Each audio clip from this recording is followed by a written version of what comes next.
G'day guys and welcome, my name is Michael, I'm the Dead Aussie Gamer and welcome to Pathfinder Curse of the Crimson Throne, our second edition adventure where we feature these wonderful and incredible people who have come from all over the seas to play in my game. Good morning guys, how are we all doing?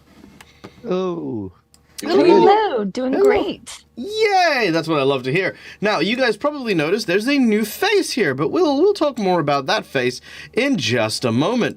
For now, however, for those of you who don't know, these guys are my Patreons. They help me keep the lights on. They allow me to continue making content and doing all the cool things. So a very special thank you to each and every one of them. I've missed this game so very much, but you guys have come at a wonderful time because this is officially episode 1 of the new chapter of the new book. As you guys know, Curse of the Crimson Throne is a 6-part adventure in which these characters as heroes go on these various quests and epics and stuff like that. And now we're at that point where things are starting to ramp up. So we're going to do a big recap at the start of this one for all of you folks out there who may not have been following the action to date. And yeah, then we're going to kick off into episode 1 of this chapter. So yay! But before we do, there are some people we need to thank. First of all, let's take a moment to thank our sponsors for today's episode, and that is, of course, Hero Forge for the wonderful artworks you can see here, both the static images that you can see used as tokens for our online game, as well as the moving tokens you guys can see for the people who are not on camera. Give us a hello, guys. Hello. Right. Okay. Yeah, no, that's working. That's working. Hello, I'm still getting off mute. Rykon? Do we have Rykon? Rykon. I went to... Oh, he went off. Okay, that's fine. Yeah. That's fine, as long as it's not broken, because all my stuff keeps breaking. All right. Then, of course, if you guys want to, you can go follow the Hero Forge link and make not only these incredible minis, and there'll be a tutorial very soon, it will be released this week, on how to animate these on OBS. That'll be coming out very, very soon. But also, you can get these models 3D printed so you can use them in your home game. So that's really cool, and I'm super keen to be getting a package of minis very soon for reviewing, so exciting stuff happening on its way. And yeah, all the cool stuff. Secondly, we should thank Sirenscape for the wonderful sound sets that we have. Yay! For those of you who want your games to sound that little bit extra awesome, go check out Sirenscape and sign up now for the Super Siren package so that you too can make your games come to life with this incredible soundboard of amazing soundtracks. I personally use so many of them in not only my online games but also my offline games. But I also, for this particular game, have an entire sound set specifically for this campaign. So if you want to run Curse of the Crimson Throne, there's actually a whole set for that in particular. Oh my lord, thank you so much. First of all, to Ire and Twiff for your resubscription, thank you so much. Then Ire for the 1,000 bits. Then a massive freaking 6 community subs gifted by Tony to kick us off on our freaking hype train. That's amazing. Thank you so much. All right, well, before we kick off so we don't lose the hype train here, hype train for today.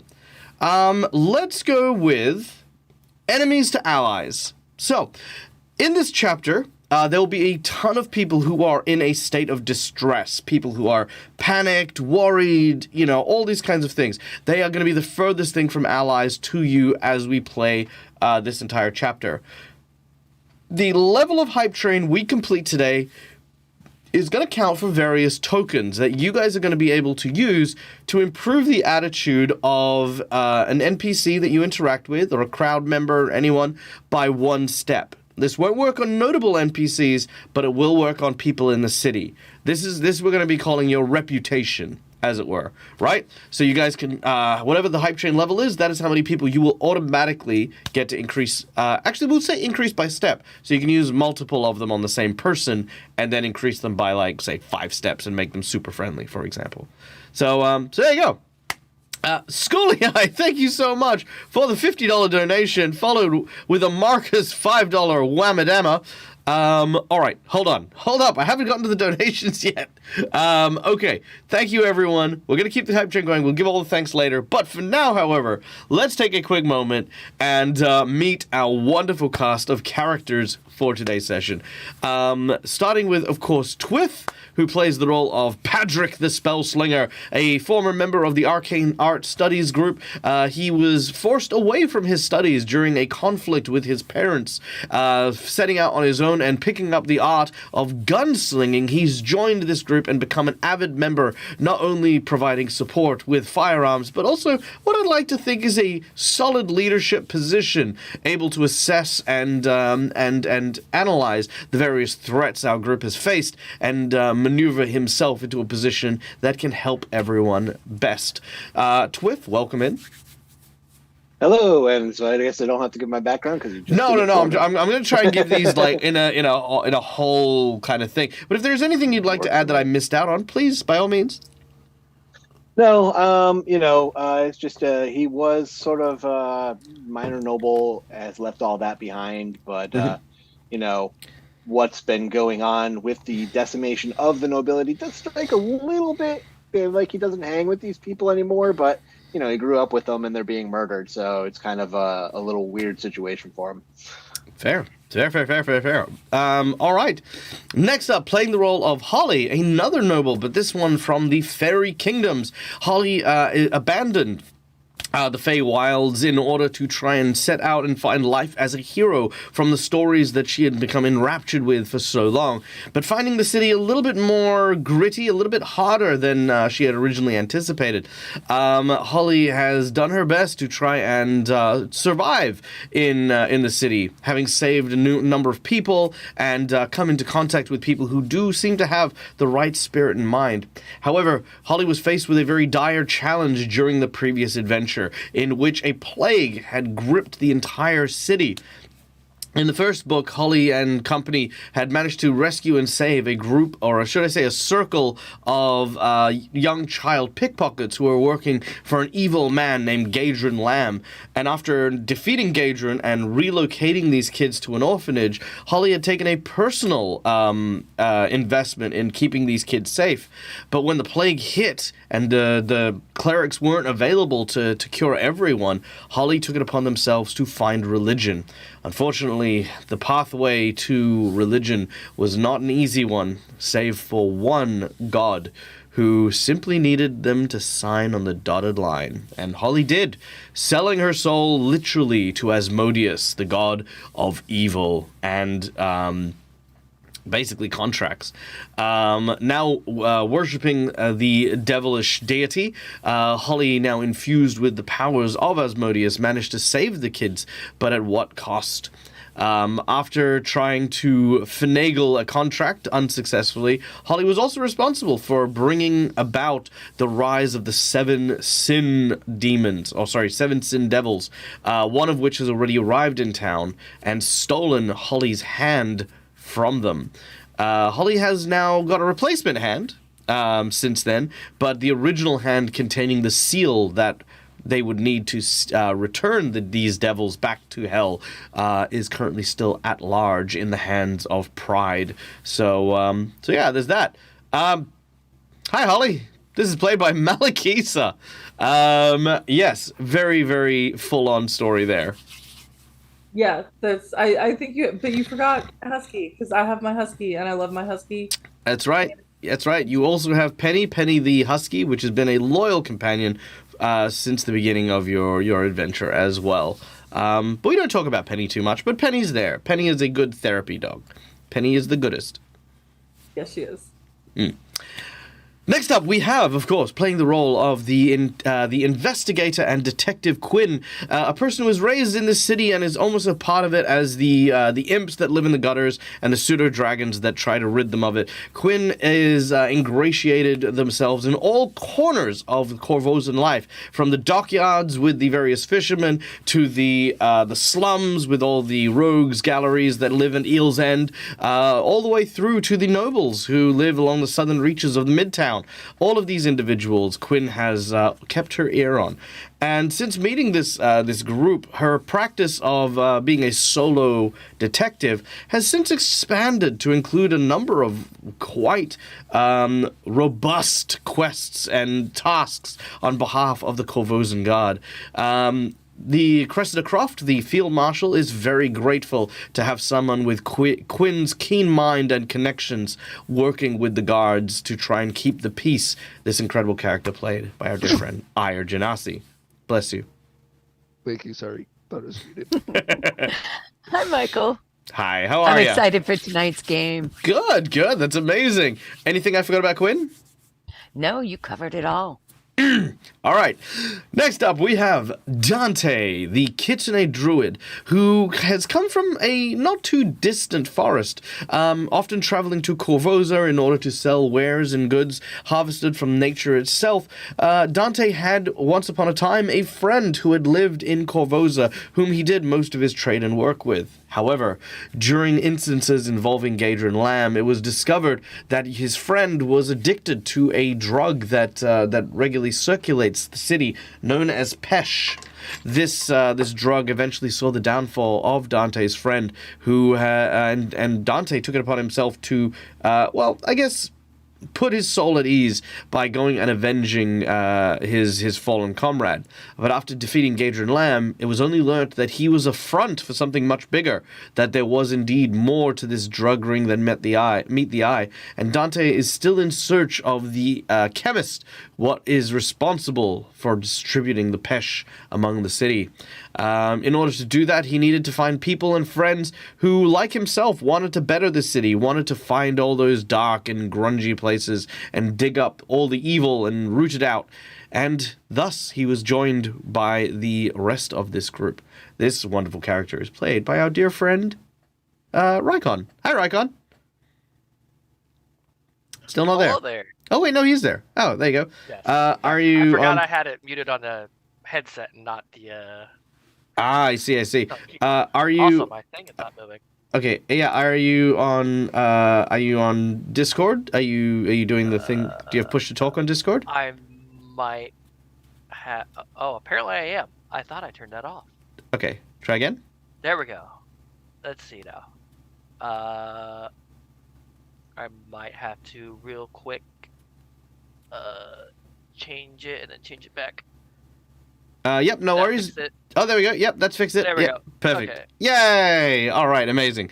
Cool, wonderful. And lastly, we do have Agnes, who is, of course, our psychic motherly character. Agnes is here in the city after settling down with her daughter and, kind of trying to raise them within the city as good and proper upstanding citizens.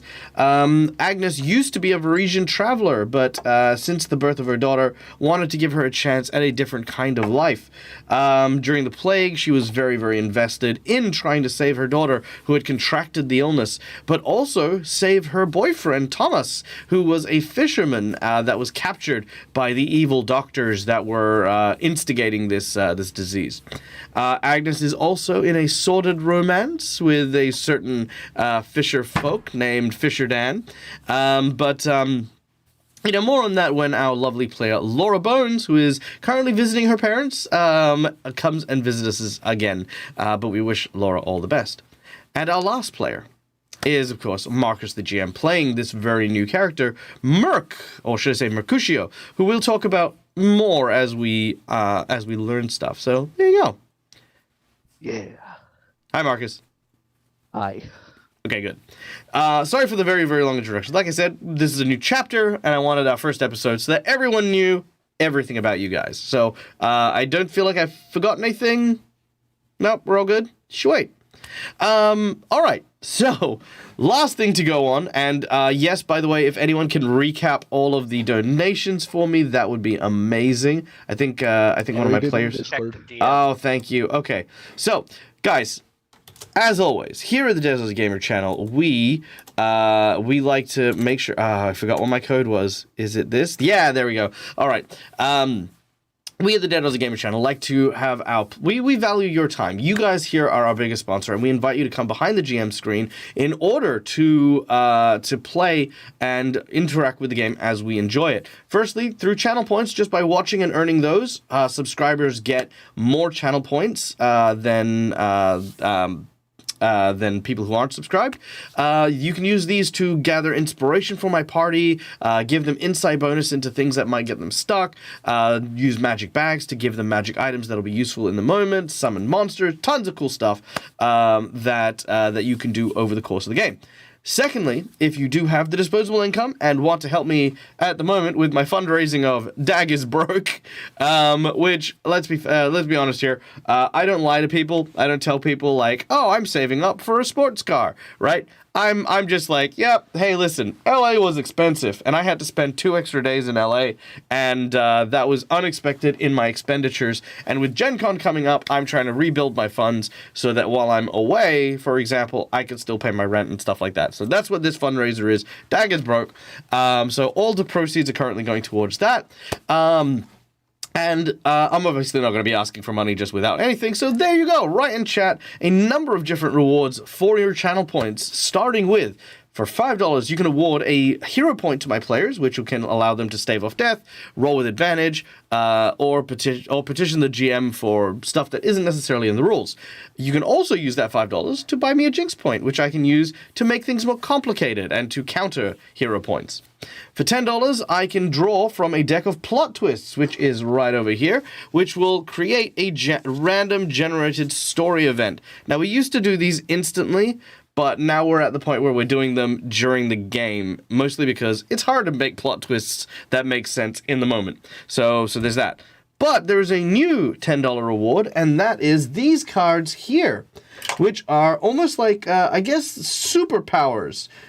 These are called heroic actions. Heroic actions are a series of powers that get given to any of the players. They get to keep one card between sessions, and it might be something like shoot through.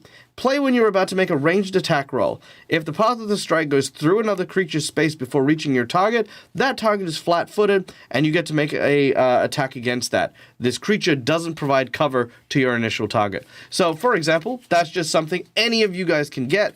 You can trade it, you can give it away, you can hang on to it, whatever you do with it. These heroic actions are quite powerful and don't cost anything to use. So, yay, there's this. For 20 big old dollary dues, you can give someone the coveted golden nat 20, though it seems like most people have the nat 20 already. This is quite literally that, a nat 20. For $50, you can increase the difficulty of an encounter by including a boss buff, or provide a magic item to a player of your choice. This can be an item of your choosing, the player's choosing, or random choosing, whatever the case is. And lastly, we have a secret menu item. The secret menu item is, of course, a $100 donation. This is something big. This is something major. This is something awesome. So, for this particular $100 secret menu item, which will only get mentioned at the beginning of the game, is this. The secret menu item for today. The city is going to be in turmoil. A great deal of turmoil. And the group will need to make a friend that will be able to get them in and out of the city relatively unnoticed. This friend has been created and is a very, very familiar individual to some of the people who have played in my games before. His name will be a secret. But let's just say it's people who have played in a few of the different Saturday games in particular may recognize this individual. So the appearance of someone who will be able to be a great help moving people and things in and out of the city will be provided to my players to be able to work on that. So there you go. Real quick, let's get through the donations that have come through already. Starting off with, can I get my players to note that you have a level 7 hype train? Holy crap, that was a massive hype train. And a huge thank you to Centauri for the 100 bits, Malakisa for the 5 gifted subs, Schoolii for the 5 gifted subs, Cross the Streams for the 200 bitty bits, Rycon for the resub, Ira Janasi for the 600 bits, Twiffers for 5 gifted subs, Tony the Tigger for 6 gifted subs, Ira Janasi for the 1,000 bits, and Twiff and Ira, once again, thank you for the resubscription. So yes, that is your reward for the Hype Train. Okay, let's go through the rewards. Okay, so first of all, from Schooly Eye, third plot twist card drawn. Done and done. 1, 2, 3. Here we go. All in the details. Interesting. Okay. Your plot twist card is all in the details. Hero point for Dante. Okay, hero point for Dante. Let's get that up here. Hero point for Dante. Boop. There it is. Nat 20 and a hero point for the new guy. All right. Hero point. Boop.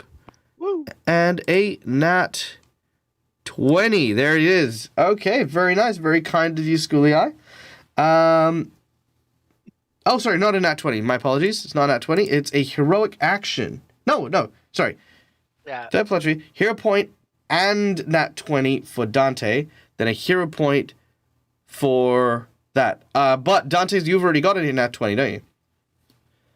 Yes. Yeah, I give it okay. to Merc?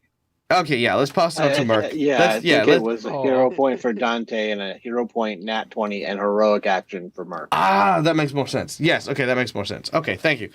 In which case, Merc, your heroic action is...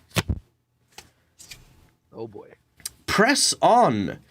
At the start of your turn, until the end of your turn, you ignore any penalties that you have to any of your checks from anything that would affect you. So, like, even if you're prone, even if you're grappled, whatever, for 1 round, you will ignore any penalties. Or you can immediately use this to end 1 condition on you. So it doesn't matter what the condition is, you can just end it. So if you're poisoned, you can just be like, I'm not poisoned. So, whatever. So it's called Press On. That is your heroic action. Very nice. I am pretty sure that is the exact same one that I have on Jacked in Rain of Winter right now.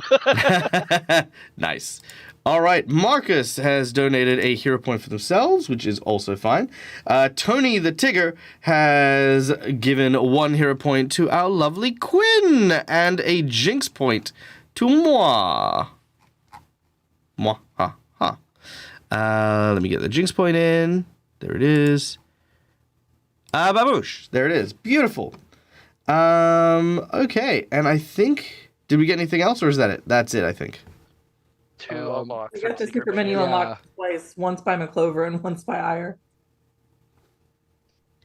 Thank you. You guys are amazing. Okay. Fuck, this never happened. Okay. I got it. Double unlock. Here we go. Not only will I give you the smuggler.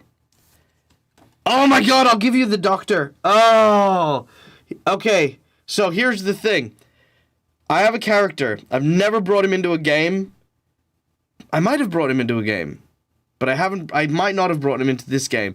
He is a doctor that is one of my original characters who I have played every member of his family. They're all doctors, they're all physicians.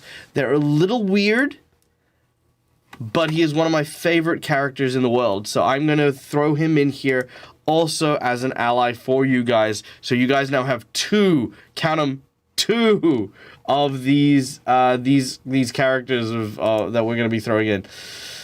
Okay. In the meantime, I'm going to rely on my players while I set this up real quick to describe the last actions of our heroes during the previous session. You guys did quite well during our green room time.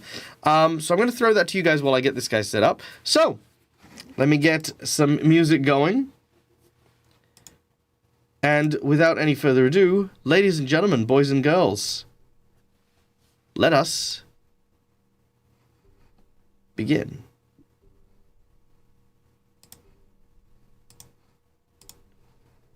Well, that was certainly unexpected way for that party to end.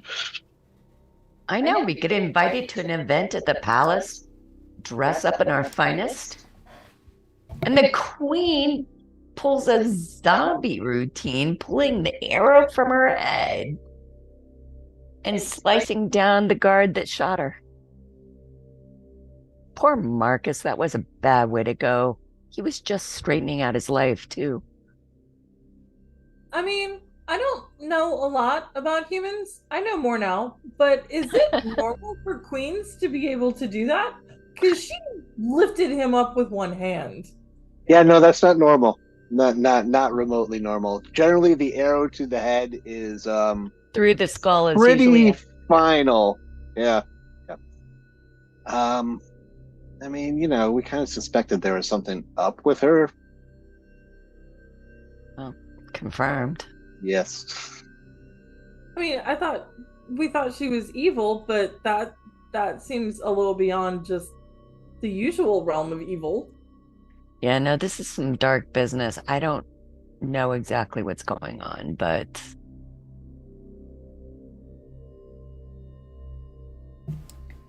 We need to go pay our respects. Sorry. As you guys are talking, the skies are cloudy and gray. A small, soft rain begins to pour down on you. You hear someone in the crowd turn and say, "Shh," as you stand before a very small collection of people and what looks to be a priest who is saying some key words about Marcus.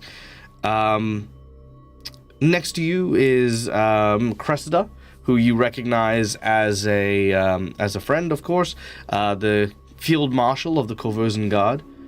She leans over and sort of whispers to you as you are in attendance of this of these last rites. Listen, Korvosa is dying. No, strike that. Korvosa is being murdered. Actually, before I continue, let's have a look at Cressida. There we go. So this is Field Marshal Cressida Croft, whom, by the way, you do know is now you can identify as a lesser noble in the city, and that Marcus Endrin was also a noble, and these two were childhood friends. Korvosa is being murdered. Killed by our queen. Look, the evidence you uncovered with Devalius and the plague doctors all but link her to the plague. And if that weren't damning enough, but now she's disbanded the Sable Company, one of the major lines of defense for this city, and reallocated the funding of our own guard to the Grey Maidens, her personal guard. She has more control now than ever. I dare not move against her as we are. My guards would be executed to the last fighter by her Grey Maidens before sundown, but she has to be stopped. I hate to put such a great burden on you, but I can think of no one else who could do this deed. These are all whispered in hushed tones in the rain. I'm going to whisper back. To be clear, are you asking us to eliminate the queen? Look, whatever foul magic the queen has wrapped herself in is obviously of the highest order. Endrin's aim was true, and his shot should have dropped her.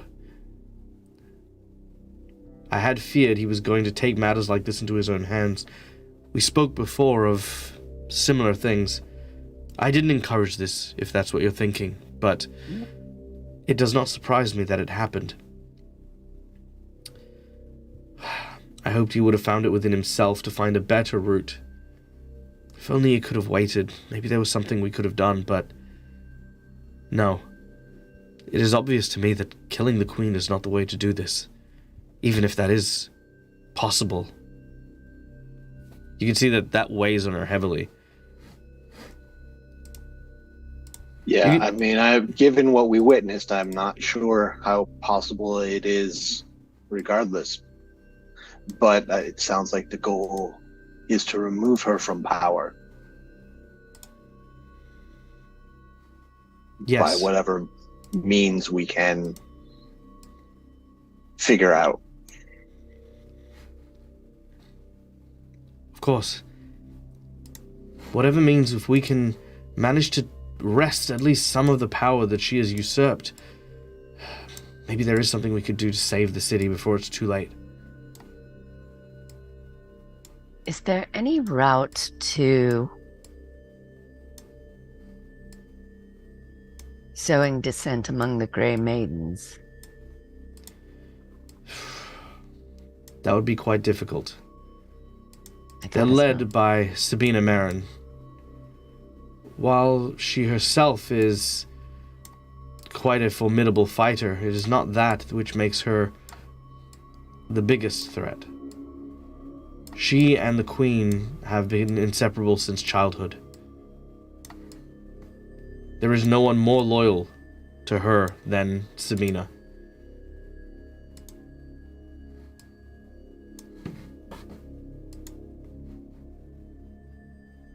Well, I mean, we're not going to figure it out right here, but I think we've definitely got some stuff to think about and to figure out what paths are going to be best to accomplish it. But I mean, you know, I'm down for a little light revolution. Sure. Shake things up. Get the people back in control. I trust your judgment, but be careful. The Queen has already proven that she is not one to be trifled with.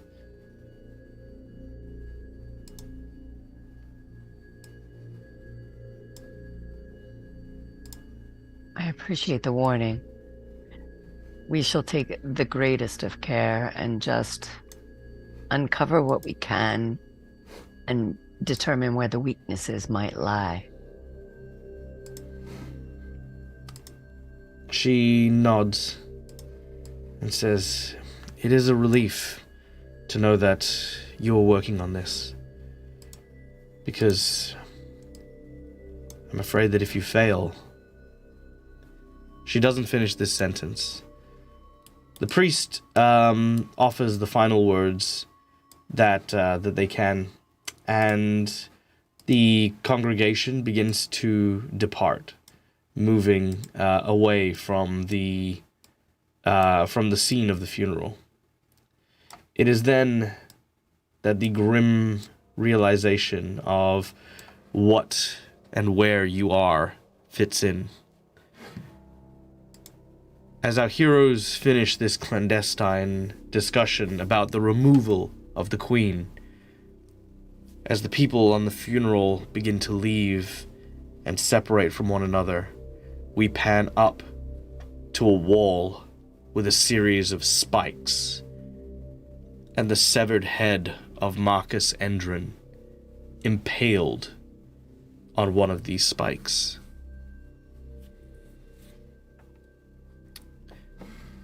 We certainly know the cost if we fail at this.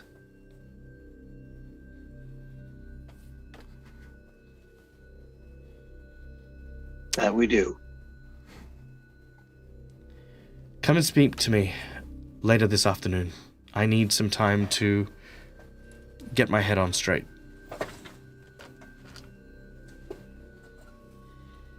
We'll talk more in private. And she leaves. It's a rather poor choice of words. What do you think? All right.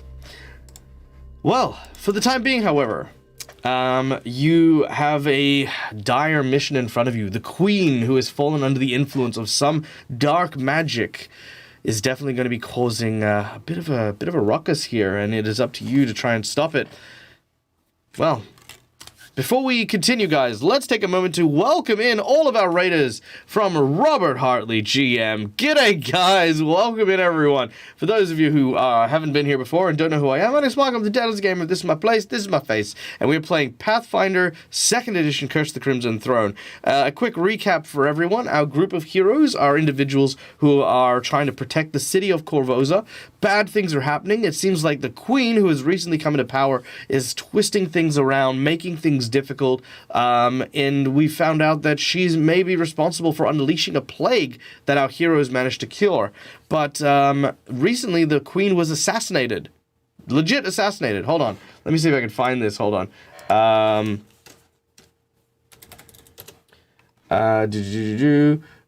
Queen Iliosa was stabbed in the head, or should I say shot in the head, by an arrow. And that didn't really faze them, which was a whole thing. Is it over here somewhere? Maybe. There we go. Yep, there it is. So she was shot in the head by this guy named Marcus Endrin. She didn't die. She just kind of grabbed him by the throat, broke his damn neck. Well, no, it didn't break his neck, just kind of choked him out, threw him to the ground, and had him executed. So Cressida Croft, the current Korvosan guard, has basically come up with this clandestine chat with our heroes to try and do something about that before it is too late. If you have any questions about the show or while we're playing, feel free to ask. We are very interactive with chat. Also, g'day Rena and JT and Cinderfingers. I see so many familiar faces.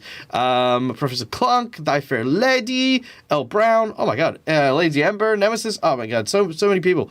I can't say hi to everyone because there is like 130 of you, but I love you all. Thank you all for coming. Mwah. Please sit back, relax, and enjoy. If you feel like donating, you know, just there you go. Boom. If you don't feel like donating, enjoy, earn some channel points, and you can use them to influence the game as we play. Let's keep going, shall we? So, as the funeral has cleared off, you are left to your own devices.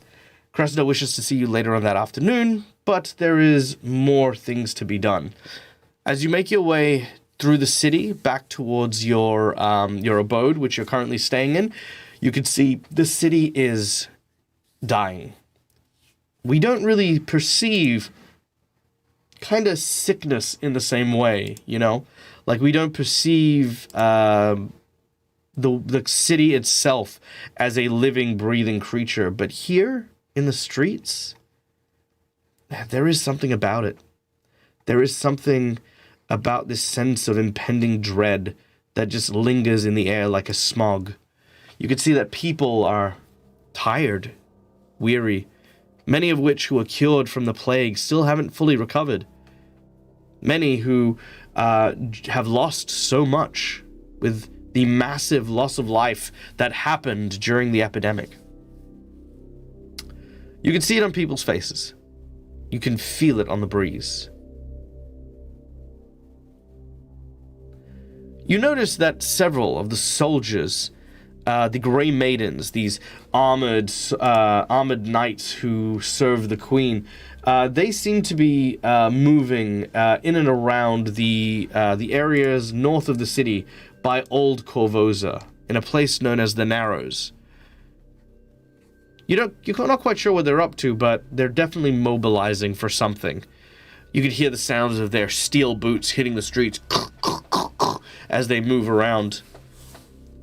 You also notice that there's a distinct lacking of standardized guards anywhere. There's definitely nowhere near as many that used to be wandering these streets. Even areas like Five Corners and North Point, which is normally filled with paladins and religious champions, seems to be almost spare. That is when you are approached from behind by a person wearing a suit of armor. Mercutio, could you describe your character, please? Yes. So, Mercutio is a hulking man of just armor. He is 6'3", and very wide built.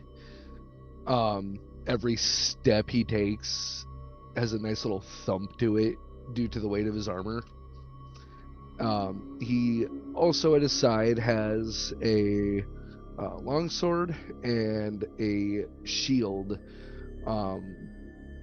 with depicted imagery of the goddess Iomade. All right, this figure taps you on the shoulder. I'm tempted to bite my thumb at him. Mercutio, you were at the funeral and overheard what was being said.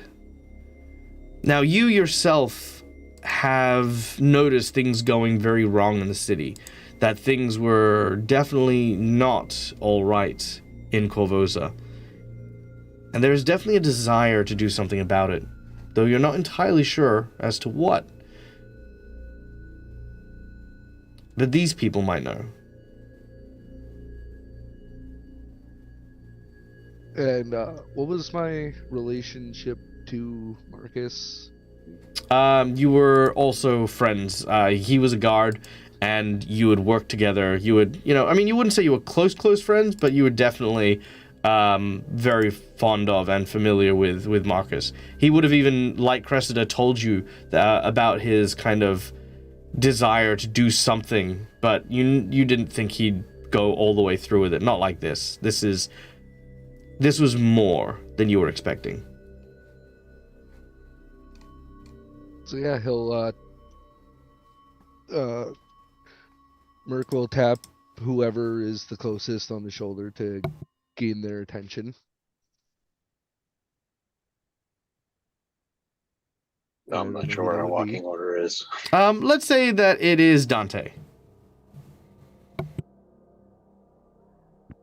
Yes, hello. I noticed As he you. turned to look up. I noticed you at Marcus's funeral. Were you friends of his as well?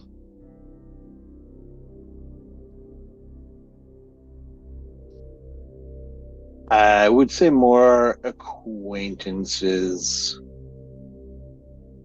I knew him when he was younger, but had been close of late, circumstances and all. Still, I wouldn't wish that on anyone. I knew he wanted to make a change, but I didn't think he would pull anything that drastic.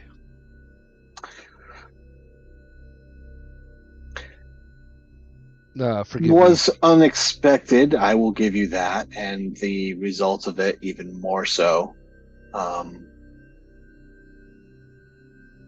But no, I don't think anyone was anticipating that, and I don't think anyone was anticipating the aftermath or the situation we find ourselves in now. Forgive me.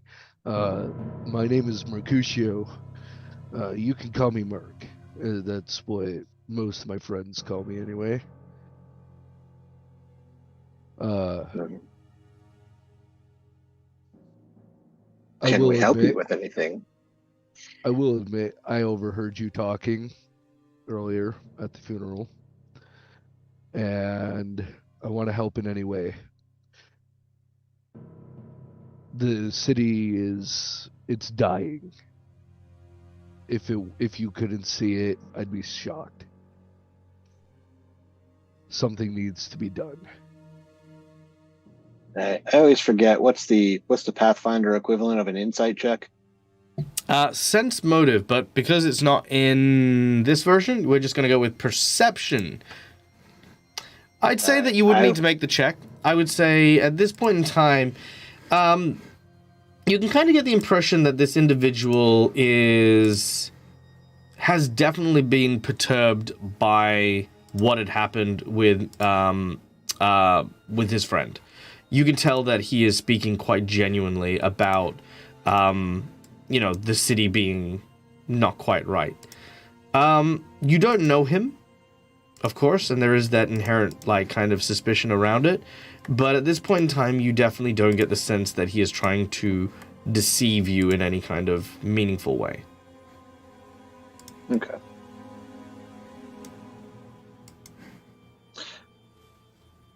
Well, I'll flat out. I mean, if you overheard, with the situation we're facing, and honestly, I think any ideas as to how to tackle it would be welcome. I'm still, let alone the how, I'm still struggling with the why.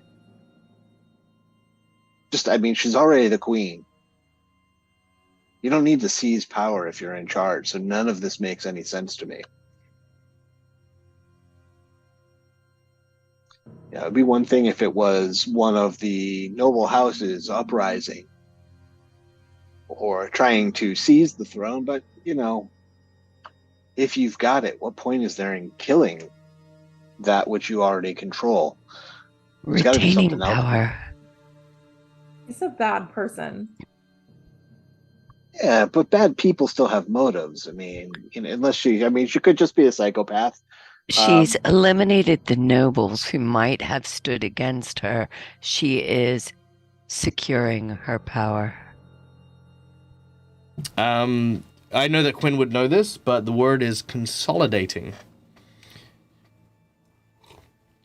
With the removal of the other guards and the only people able to defend or protect the town being her own personal guard, she is taking power and money and resources from the other branches and consolidating it into one single thing that she controls.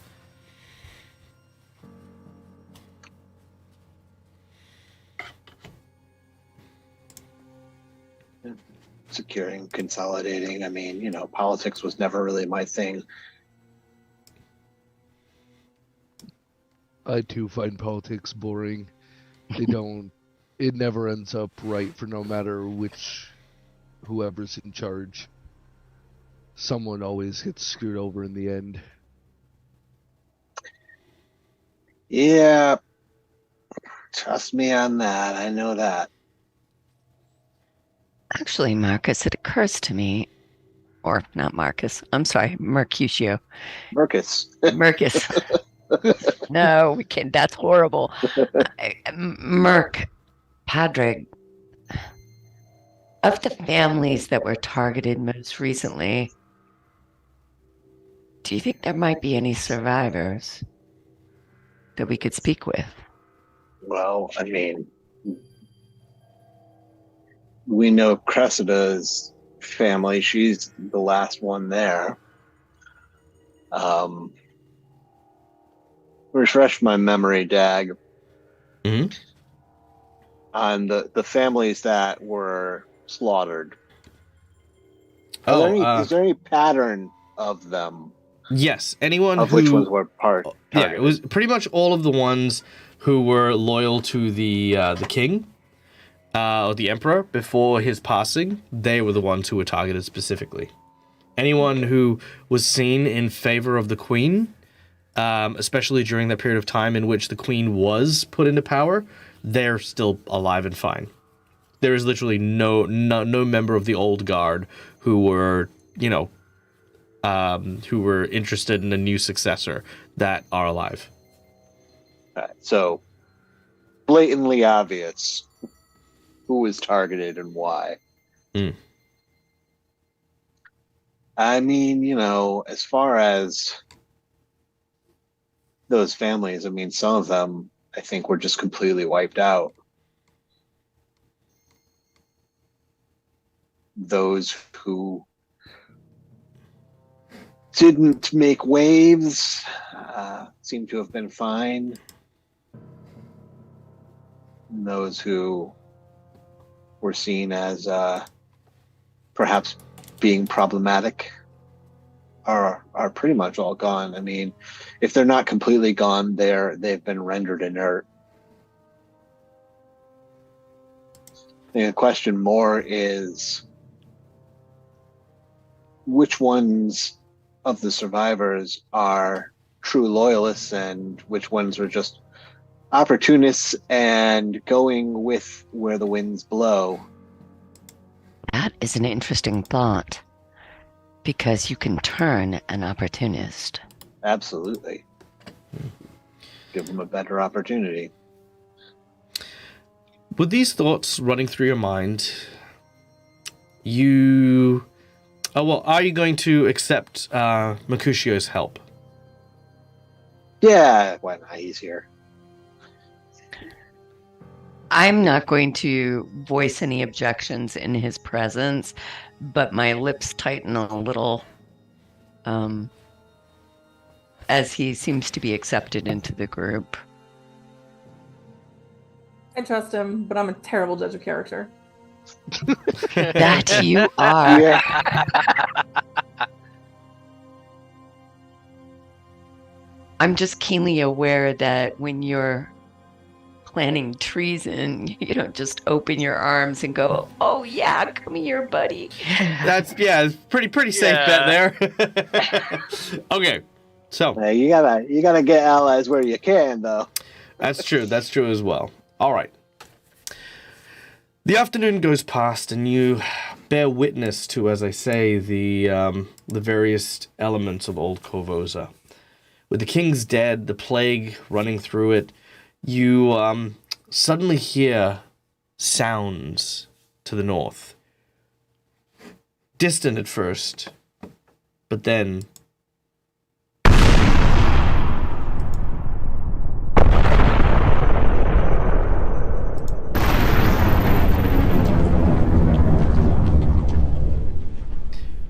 plumes of smoke come from the north, and as you race to see what had happened, you notice that along the Narrows, all of the bridges to Old Korvosa have been destroyed by the Grey Maidens.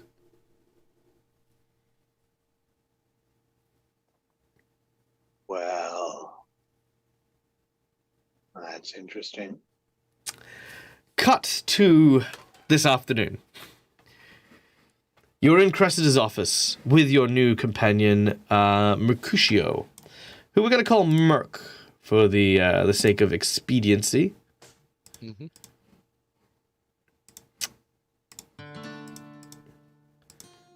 As you arrive, Cressida greets you and welcomes you as the others. She doesn't question Mercutio. She recognizes him from the funeral, but as far as you two have interacted, Mercutio, she knows that there are paladins of Iomade around. She doesn't know you specifically, but, you know, again, she's got a title you don't. She says, the Grey Maidens have again started to act. Word has just come in that the plague has not been quelled in Old Korvosa. And there are those who still choose to infect others are at large, but I don't believe it, not for a moment. You see, just this morning, new information came to me from a mutual friend, Vencalo Osiriani. Now, Vencalo's been one of my most trusted sources of information regarding the public for some time. And honestly, it's hard for officers of the Korvosan Guard to get an honest opinion about the citizens from anyone. Vencalo's observation on the topics and actions of people, especially during the last few weeks, has been invaluable to our ability to protect the town with what little resources we have. When the Queen, I guess, quarantined Old Korvosa, I feared his messages would end, but he always found ways to smuggle me updates every single day. Recently, he wrote of discovering something of vital importance, something involving dark magic, a pact with the devil. But until the events of this morning, I found those claims difficult to believe. Even more astounding, he hinted that he had found a lead on the missing seneschal of the castle, Seneschal Cale Populus. Now, you guys know this name, because this is the missing seneschal from when when the emperor was still in charge. Everyone thought that he had left dereliction of his duty and just disappeared. To find out that he is still alive after all of these weeks, or that they know where it is, that's a big thing. That's a huge thing. Because he was missing before the accusation of Trinia Sabor as the person who had killed the emperor.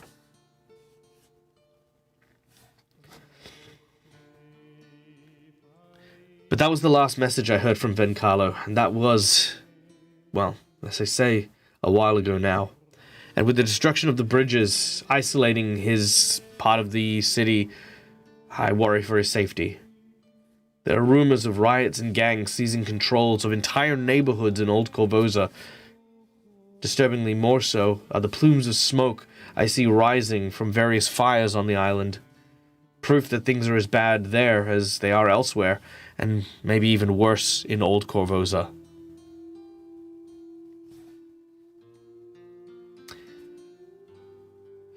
Look, I see a time not too far from now where the Korvosan Guard are going to be disbanded as well. But even now, with what little resources I have, I'm not going to stand idly by. I'm not going to let the town that I love die. Which is where you come in.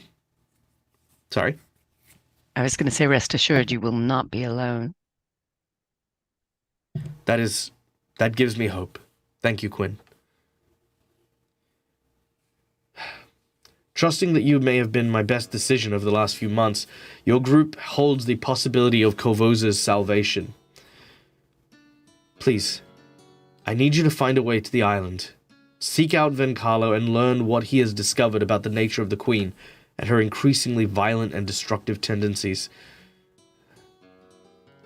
Ironically, I should think that maybe, now that the Queen is aware of you, you may find it safer in Old Korvosa than being in the city proper. The whole farce of that party to celebrate your curing of the disease, I think, was nothing more than to put you in the public eye and curry favor when tears are shed at your funeral as well. But since the Queen has cut off the island, I'm afraid that any help that I could offer would only highlight your passage through. You'll need to find someone that can get you across safely. I don't think she'll look for you there. If you maintain a low profile and avoid any confrontations with the Grey Maidens. Once you contact Vencalo, I'm sure that he will have hope in what he has discovered. We can handle that.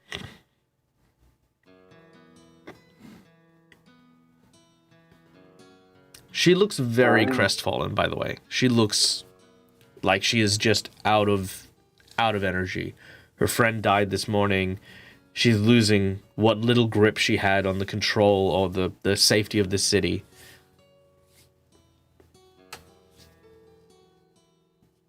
Cressida, do you need a hug? She accepts your hug. She will. She takes a moment, realizing that, again, her authority slipping. She doesn't need to uphold these big airs and graces, and she just gives Holly a warm embrace. All right. Well, I think we're burning enough daylight, and there's still a lot to be done. Take care, my friends. We will. And you too. I can't imagine the pressure you're under. But we know that, you have faith in us and we have faith in you.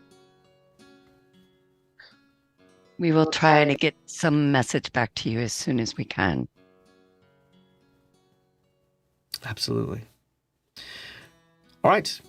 You guys will have a little bit of time to plan and discuss how you guys would like to try to cross to Old Korvosa.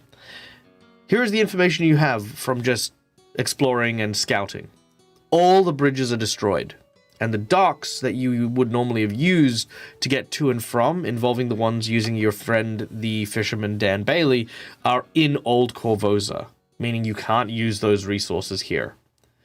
Also, the areas surrounding the bridges are manned tooth and nail by the Grey Maidens.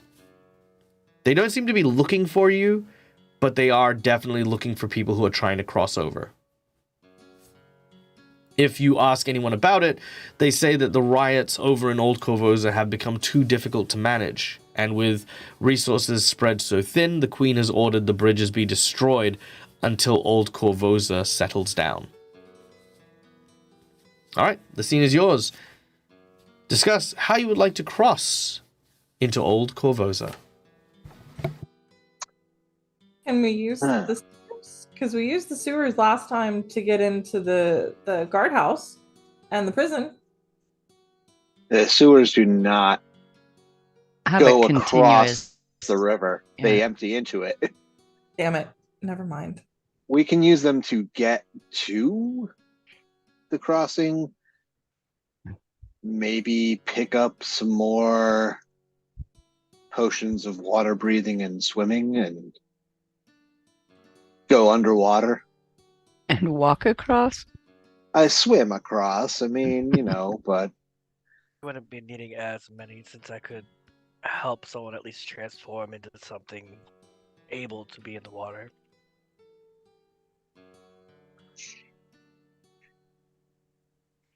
yeah, we've dealt with water before. It was not fun. I'm not looking forward to it again. My experience with our water passages has not been pleasant, but Oh, really? You objected to getting eaten? You didn't enjoy that one there? yeah, You sound bitter, Holly. it's not a Very usual bitter. thing for me, All the time. I have some, shall we say, less savory contacts within the city. Perhaps I could send a few messages. I was kind of hoping that you might say that, and I think that might be a good idea as well.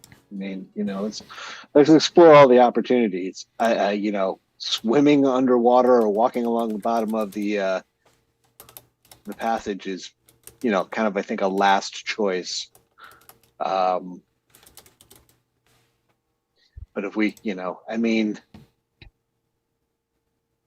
there's always going to be people who can get in and out.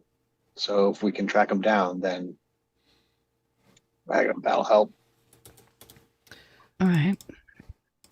All right. As you begin to call out for your various contacts and the like, one of them responds all too quickly, telling you that that they'll see you in your office. As in, the literal moment you send this message, there's a ring at your doorbell with a message back. Well, That seems a little sus, doesn't it? it seems a lot sus. I think we should all go, and maybe It's not very all be suspicious. visible when we go.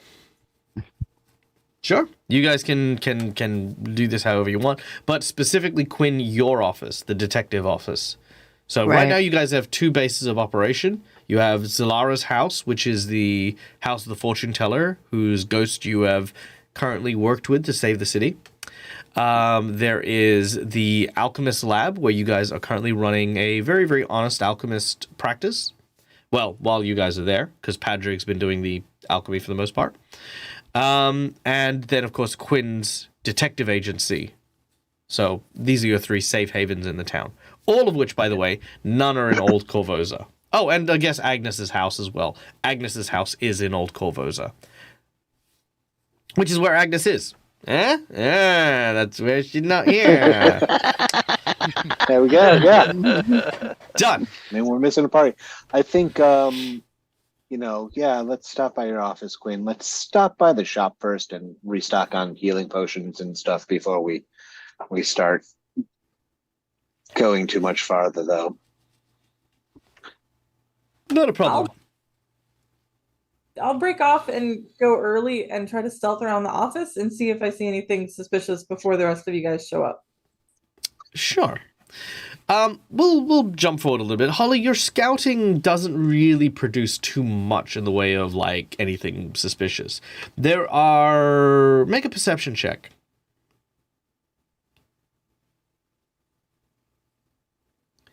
Why do I feel like Is this the it's- first roll of the game? It is the first roll of the Yes. game. God Yes, damn. Yes, it is. This is the Oh, first boy. roll of the campaign. Of this Of part this whole of the chapter. campaign. Yeah, there you go. All right, with a 21. 21 is just what you needed.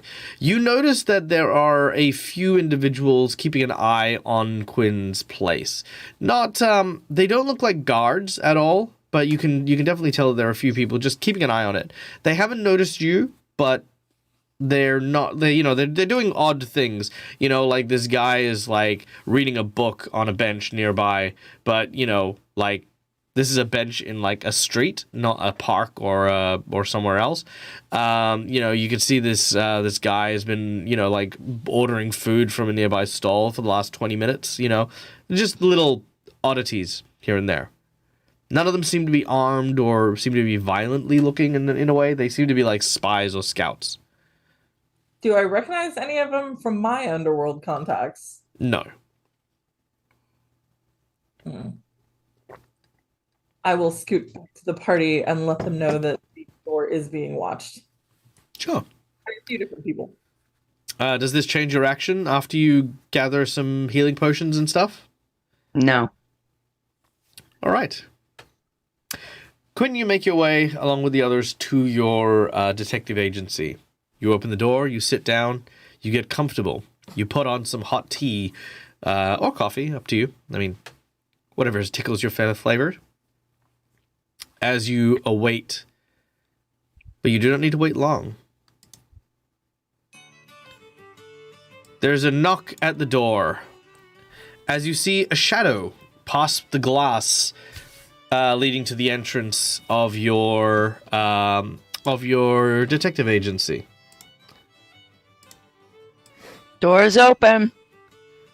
The door swings open, and a figure emerges.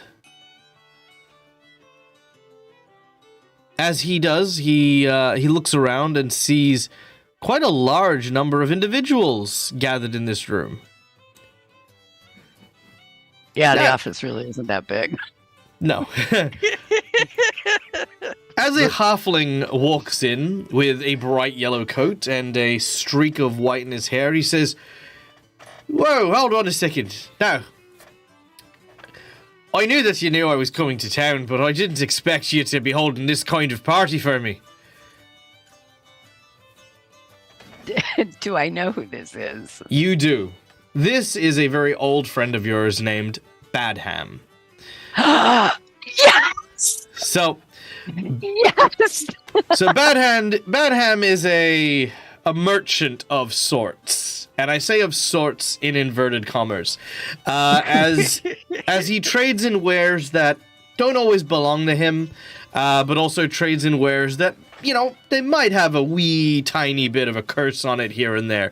He's an unsavory sort, but rather pleasantly dispositioned for the most part. So Quinn, you've met Badham a few times. You've not risked buying his wares, but when you need to find people, Badham's been quite good about it. Or if you need some things that were just disappeared, he's also pretty good for that too. So he says, "Now, Quinny, I didn't expect, like I said, for you to be calling so early in the morning. I heard that this city was all but burned to the ground by now."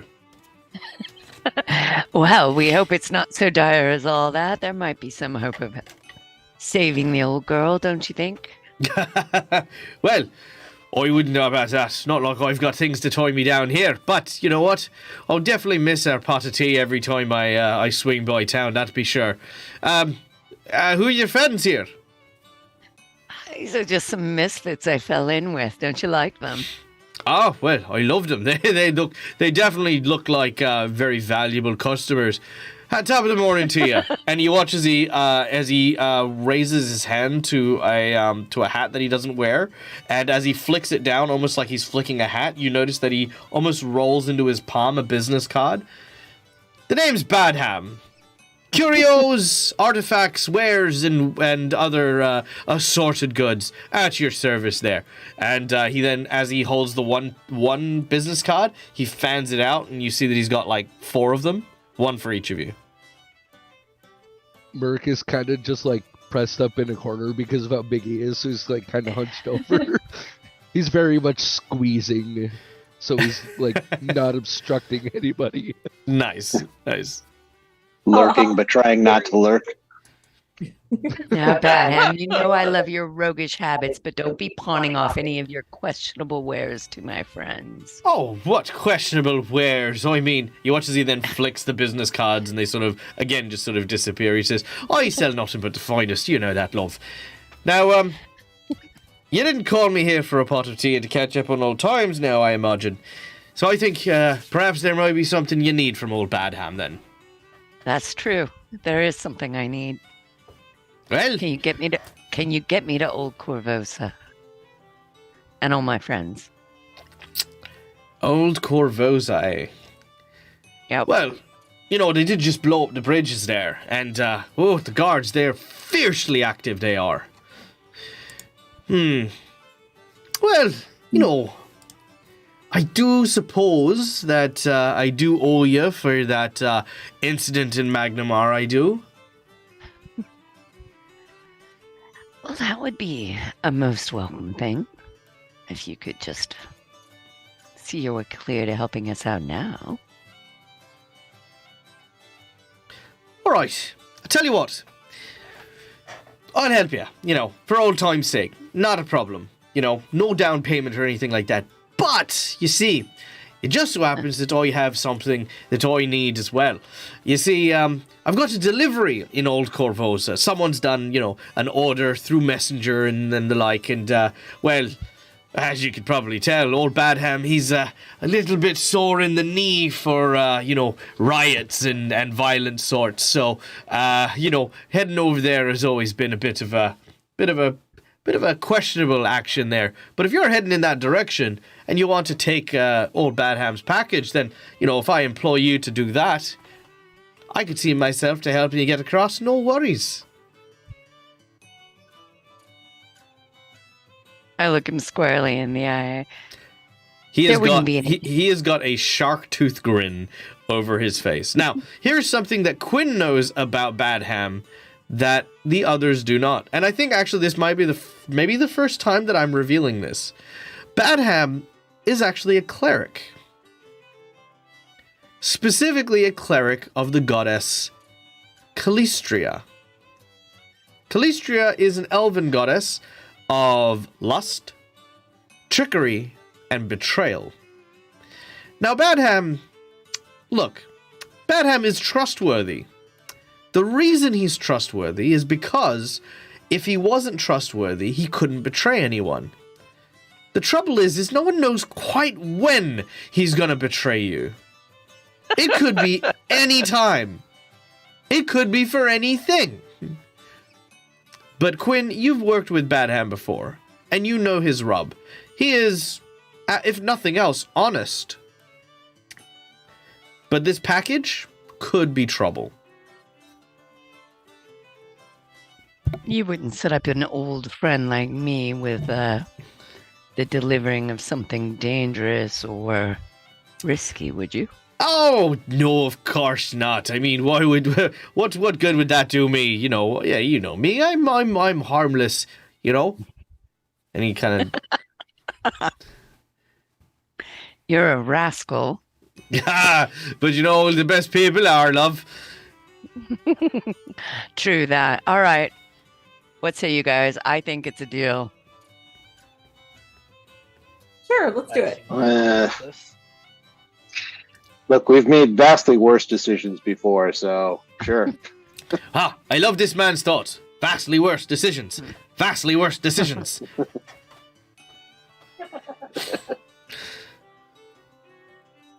Well, if it's agreed then, nice and easy. Verbal contracts, just a handshake, and we'll get this underway, shall we? I'll get you to Old Korvosa, you get my package to me friend.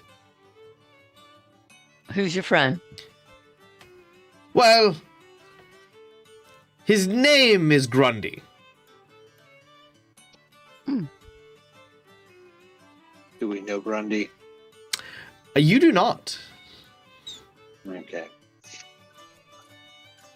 Does this package require any special Handling. care? Well, I wouldn't drop it, that's for sure. Definitely, Is it definitely wouldn't open it.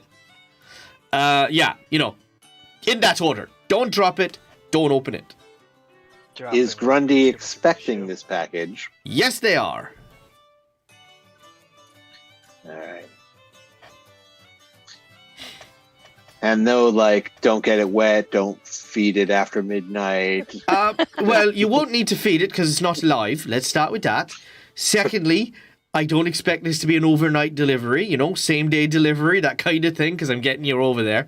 I mean, don't get it wet. I mean, I don't think it's going to matter if it gets wet. Just don't drop it. No sudden impacts, or fire. No fire, no sudden impact. Okay, have you ever so done it's delivery before, explosives. Huh? So it's explosive. No, it's not explosive. Just don't frickin' do it, Like, I don't want you to be delivering my products that are damaged or broken or in some way disrepair, right? Have these guys done package delivery before? No, I don't think that they have. In fact, He gets some bubble wrap and just, like, puts it around this package. And he's just... If you Jeez. just toss it in the bag of holding, it should be fine. Should be fine, yes. That's perfectly fine. But again, very imperative you deliver this in good condition, all right? Don't be kicking it Understood. about for fun. I'm going As to give if this to... we would do that. I'm going to give it to Quinn. All right. I'm going to give... Yeah. All right. Who does have our bag of holding? We had one, right? Yes. Yeah, I think Dante it's had hold of Dante. it. All right. The How heavy is it? it's not heavy at all. Barely. I should say how heavy. I should say bulk because. Oh, bulk like light, Yeah. super Opening light weight bulk, limit. like negligible Okay. bulk, negligible bulk. Okay. Yeah. So yes, you have a small piece of like cardboard container, probably about that big, right? That's got a little bit of bubble wrap on it, and then like kind of fragile written on it, and he's handed it to Quinn. Is it ticking? It is not making any noise, and if you try to rattle it, he No, says, I'm not gonna try and Gotta rattle Okay, get it. good. some looks. No, "Yeah, I you place get it. looks." I place it gently on my desk and I say, "All right, so now where do we pick up our ride?" All right. Well, you see, if you head out over to the North Point in Ridgefield, all right, there's a wizard there. Young fella, he's got a bit of a cold, Well, truth be told, I might have given him a little something for the cold, and, well, let's just say he's not sneezing fire anymore. Just go up to him, tell him what you need, tell him I sent you, and I'm sure things will work out.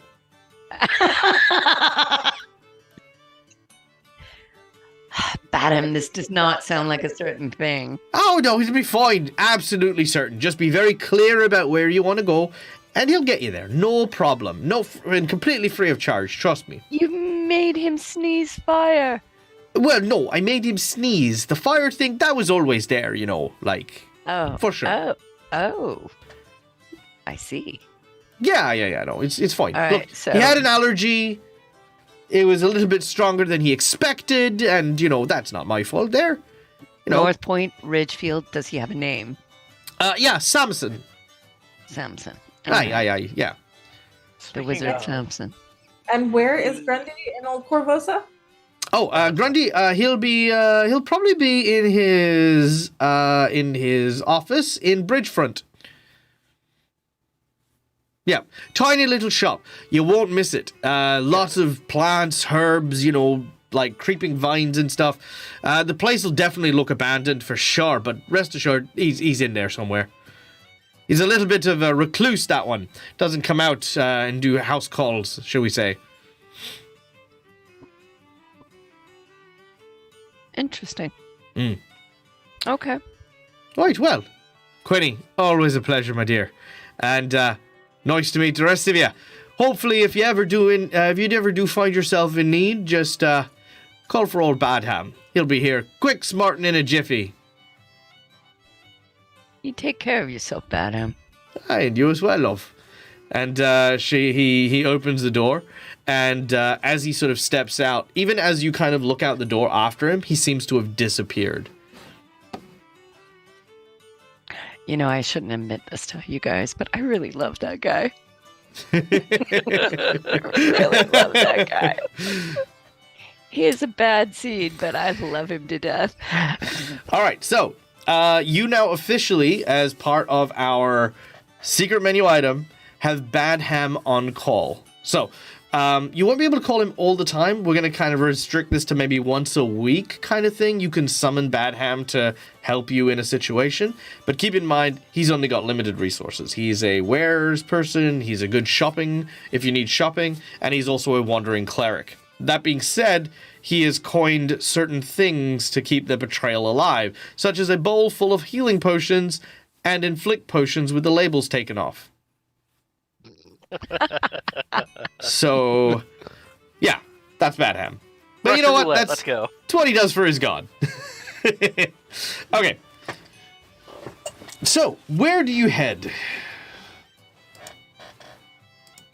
You guys have a chance to discuss and obviously engage with each other before you head out. I mean, I think we should right away because we have our stuff and Patrick has bullets again. I pick up the little box and I give it a suspicious sniff. It smells like a box. Okay. It looks like a box. It smells like a box. It sounds like a box. Yep. It's probably Must another be a box inside the bomb. box. Boxes all the way down. There Yeah, always but- is. A box of holding.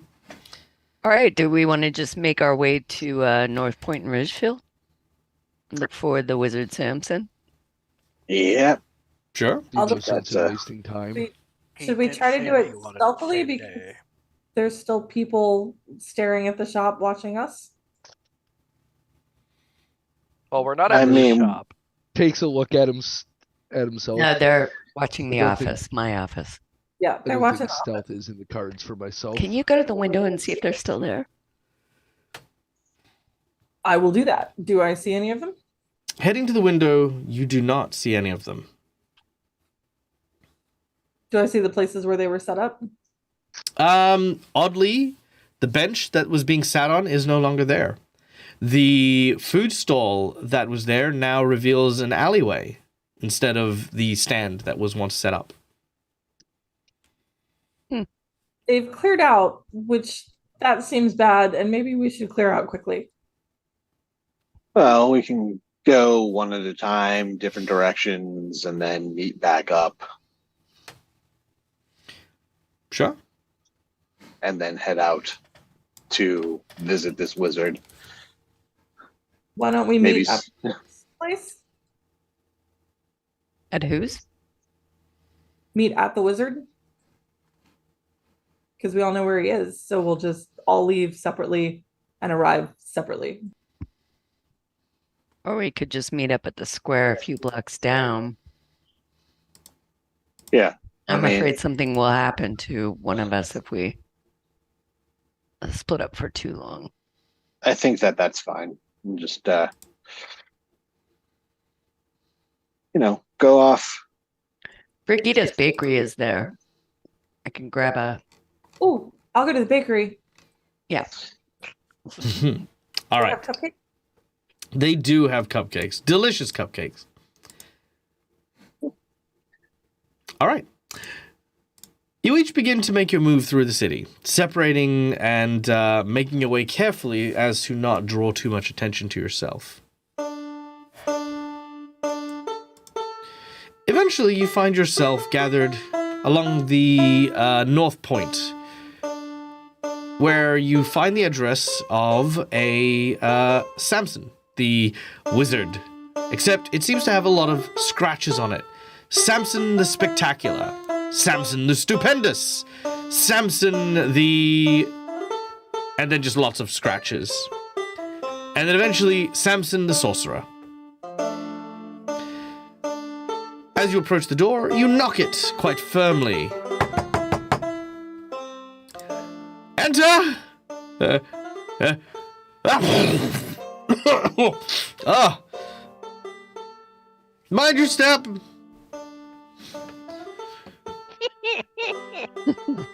Gesundheit. I'm gonna cautiously open the door and enter. Alright, I'm gonna point out I went to the bakery and I got a cupcake for me and a bunch of cookies that I have in Penny's bags. beautiful. You are now in possession of said cookies and the like. All right. As you enter, you see what may have once upon a time been a quite beautiful arcane workshop with a variety of different books and scrolls placed in various locations throughout the entire facility. However, most of it has now been razed, somewhat burned to the ground as these small spot fires seem to have erupted throughout the entire region here.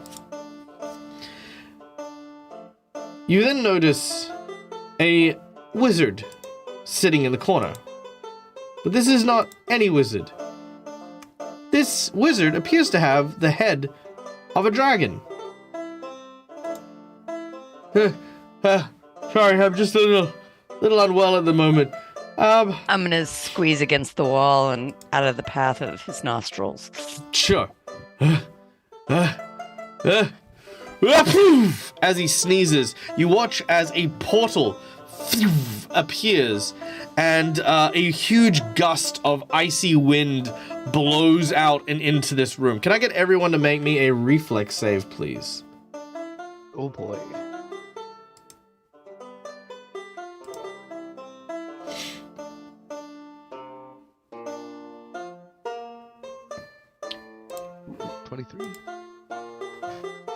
All right, I think everyone is okay as you avoid what is effectively this large gust of blizzardy wind. He says, "Oh, I'm so sorry." He then and it blows, and then the portal kind of closes, but now the room is partially filled with snow. He's like, "Oh, sorry. I just need a minute." Oh. And you watch as he kind of goes up and he starts trying to clean as much of it as possible. I pull a kerchief from my pocket. Would this help? Oh, thank you. He takes it. Prestidigitation and clean them up. Oh, thank you so much. As he then goes and takes the handkerchief and he sneezes, and as he does, you watch as the handkerchief disappears in his hand. He's like, oh, I'm so sorry. It's okay. It wasn't one of my better ones. I'm so sorry. I don't know if I can be of much help today. I've been trying to. So he's trying to like kind of very surreptitiously usher you out, but like trying not to get too close in case he sneezes. And I'm sorry you're under the weather, but we really need your help, and Badam said you could help us. You see, he starts to develop a slight speech impediment as he says, "Badham sent you?" Oh, yes. No. I can't. I just, I'm just a little bit busy. I have everything to take care of, and I just, Is there anything that we could do that might persuade you? We just want to get across the river. He looks at you, and says, just across the river? Yeah. Just to Old Korvosa. Oh, we can okay. give you specific directions to exactly where we want to go, if that helps. Okay. Well, thank you. Yeah, I can do that. Whew. But that's all you need. That's all we need. Can I get you to make a diplomacy check, please?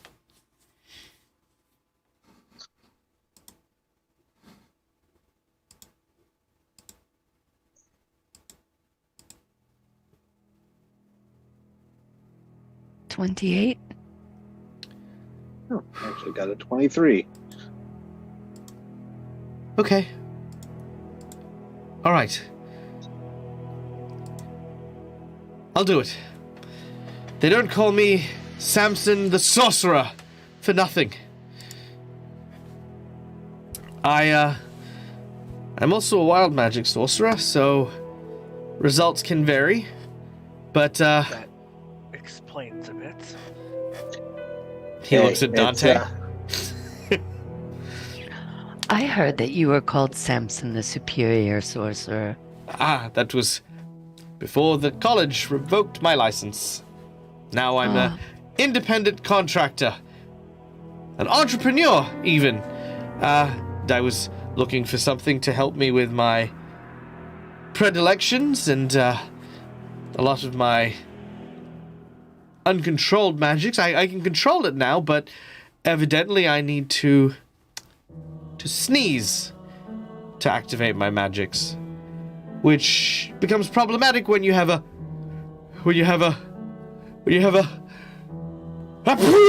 Duck. as you say the word, and you do so, I need everyone to make me a reflex save. As a portal appears, and literal hundreds of ducklings start to pour into the room. 29. Very nice. I do see an 18, however. Holly, you are swarmed by tiny ducklings. Oh, they're so cute and fluffy. Death by cuteness. I'm kind of okay with that, and I'm gonna pet all of the ducklings that I can. Very well. You are buried under the ducklings. You have lost sight of Holly.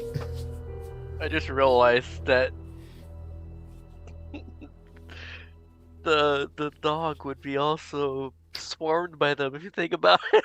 It's true. It's true. As well. Yep. Penny's fine with it. She's very gentle with ducklings. They have started to imprint. So anyway, as We're gonna have all of ducklings these, now, aren't we? yes, as all of these ducklings work on you, Holly, you now have a disadvantage on stealth rolls for let's say the next couple of hours while these ducklings are following you, Oh, goody. and they will continue to follow you. Oh, great. Now, as he looks around, he says, "I am so sorry. Just I've got this cold, and just my magic keeps. You know what? I think the sooner we do this, the better. Okay. So where did you want to go exactly in Old Korvosa? I mean, I could take you to any of the noteworthy locations. You know, the clearer image I have, the better. I mean, we can either describe exactly where Grundy's house is that we want to go to, or, you know, we can go to somewhere more familiar like Agnes's house and go from there. Keep in mind, straight. he needs to know where you're going. Right, no, but I mean, for where we would best be able to describe Oh, right. accurately. Yep. Probably Oops. Agnes's. Or the docks. Well, yeah, but I mean, I don't know if we want to go directly to the docks. That might be a little suspicious. Yeah, might get attention. Let's just go straight to Grundy's. Can you describe it? Sorry, I don't know. Look, I'm not gonna lie. The music took a turn, but I love it, so we're not changing it.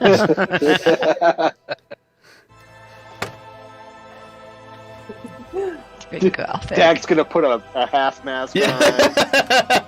That's it. Cape. Yep. He's singing to bring down the chandelier. Sorry. Yeah, I'll just describe everything that Badam said about the location and that you can't miss it. All right. And it's plants everywhere. It looks like it's kind of falling down, but it's not. Don't add you can't miss it, because that It's asking Alright. for trouble. Make asking for a, trouble with wild baggage. Make a performance check. Oh boy.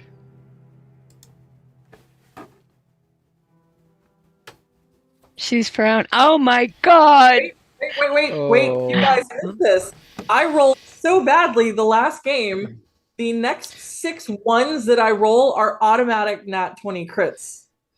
That's true. I did remember that. I do remember that. So yeah. that one is a natural 20, and you can mark That is that a- down. It is actually marked on my character sheet. I put it in my notes. I do recall that.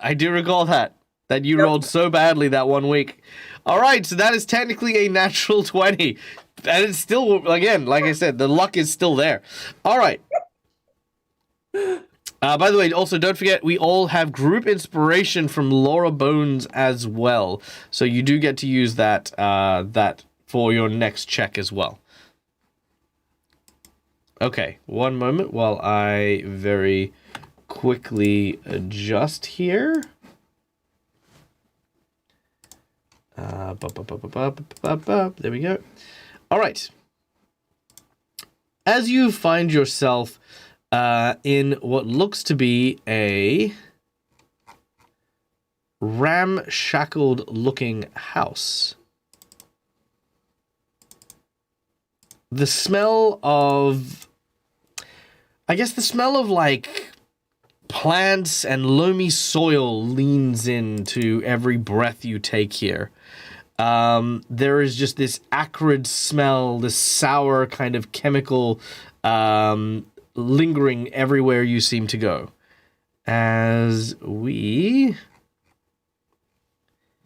Here we go. Sorry? You might be an herbalist, guys. Aha, perfect. I mean, or a tree. You know, you never know with these things. Or a tree. All right, let's get you... Well, actually, there is a large tree growing in the middle of this location. There we go. Hey, Dante, can you talk to trees?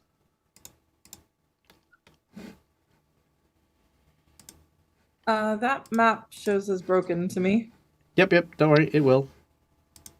Just a question mark, but I kind of like it. Ah! There it goes.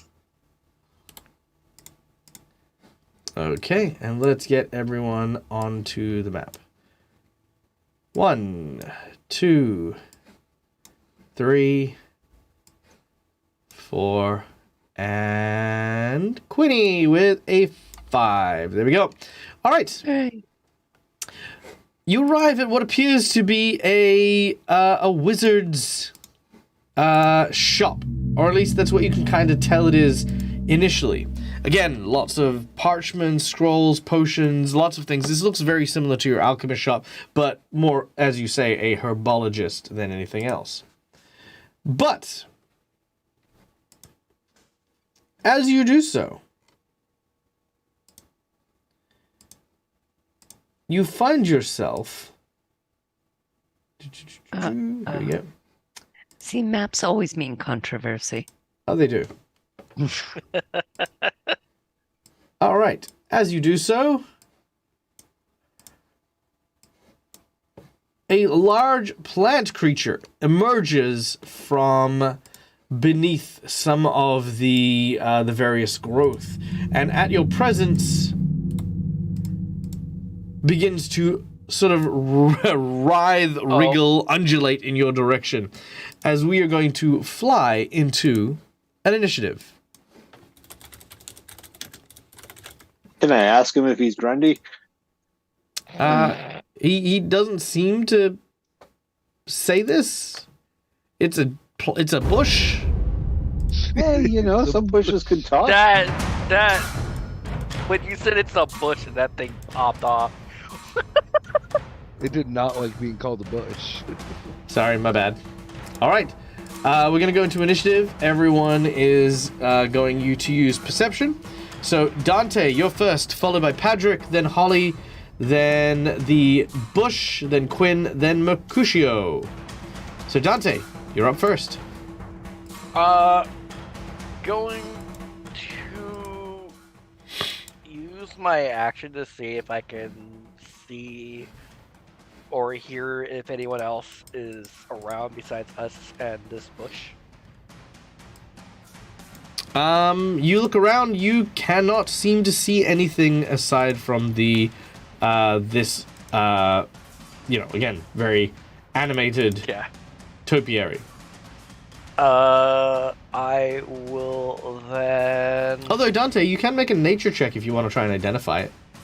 Yeah, that would be nice to at least see Sure, if it go ahead. really is.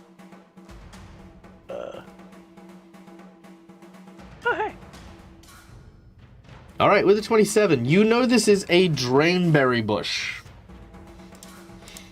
Drainberry bushes feel like are you don't wanna floating touch it. bushes that originate from the fairy worlds, with long thorny vines and dense clusters of bright red berries. Their hollow thorns quickly siphon blood, which is how these carnivorous plants feed. They rapidly turn consumed blood into fresh batches of delicious berries. Drainberry bushes exude a faint white glow, which is a result of positive energy stored within it. Drainberry bushes exhibit an unusually high level of intelligence and astute sense of value. They typically become insulted when creatures attempt to harvest their berries. Creatures that attempt to converse with drainberry bushes find the plants telepathically convey only short, simple phrases such as money please, deal good, deal no good, want that, etc., etc., etc. Though drainberry bush is considered the market value of its berries to be 25 gold pieces, it greatly prefers interesting art objects as payment instead of things of lower value. Oh, sorry, as payment even of lower value. Yeah. That's a lot of information. Yep. Long story short, these things are intelligent and telepathically communicate.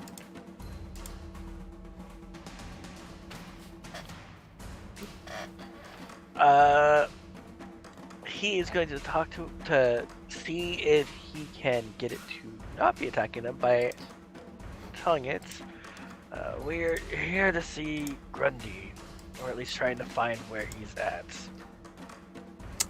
As soon as you say that, these wriggling tendrils immediately desist.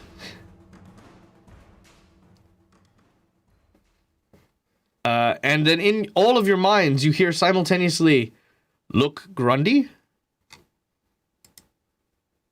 Yes. Why? We have a delivery for. We have a package for him. You watch as the tendrils start clapping excitedly, and you watch as it then floats around before heading into a back room. That's curious. I guess we follow him? Before you're able to follow him,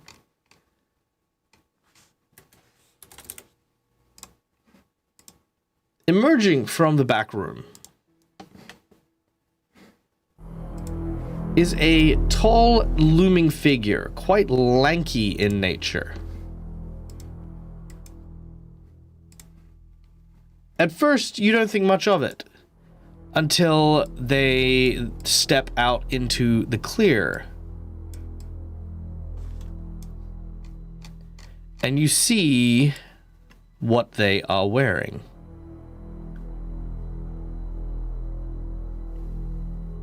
My God, they're naked. Yes. All right. A looming figure in a plague doctor's mask seems to emerge from the back room. As he does, he seems to be holding what looks to be a various mixture of bright green fluid that glows with an almost angry kind of illumination. As he steps out, you can hear from behind his pallid mask a kind of almost, I don't know, distorted or broken voice. He looks to you and says,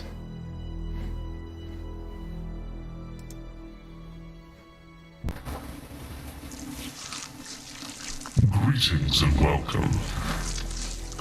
I believe you have a delivery for me."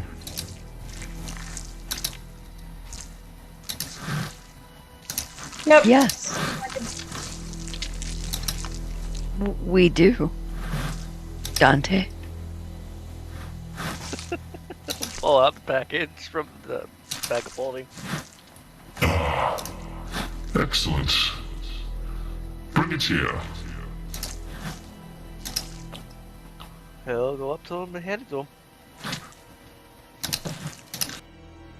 So does he look like the plague doctors? doctors that were Yep. like exactly like him? Exactly like him. As you step forward, he takes the box and he rips it open. As the box is then opened, he pulls out what looks to be 3 small vials of what looks to be bright red blood.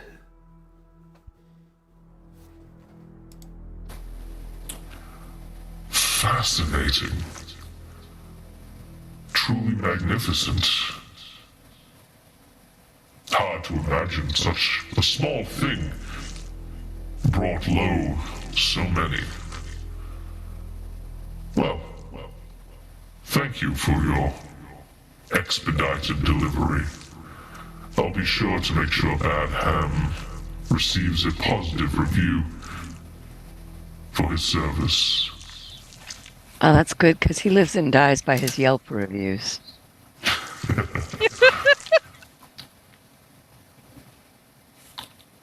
Well, if there's nothing further, there is much I need to do, and so little time to do it in.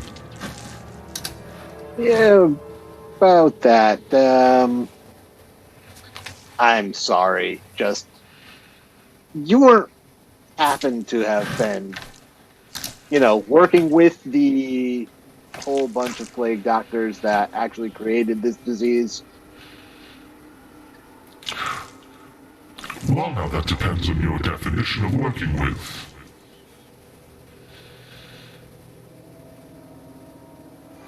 Let's say, hypothetically, that I posit the theory that I was indeed working with the Queen's physicians during the last few weeks. What would that mean to you? It would be problematic for us. But it depends. Now I know some of the people who were working there were actually trying to help. And others were trying to bring about death, destruction, and chaos upon the city. Suppose it depends on which side of the coin you fall on.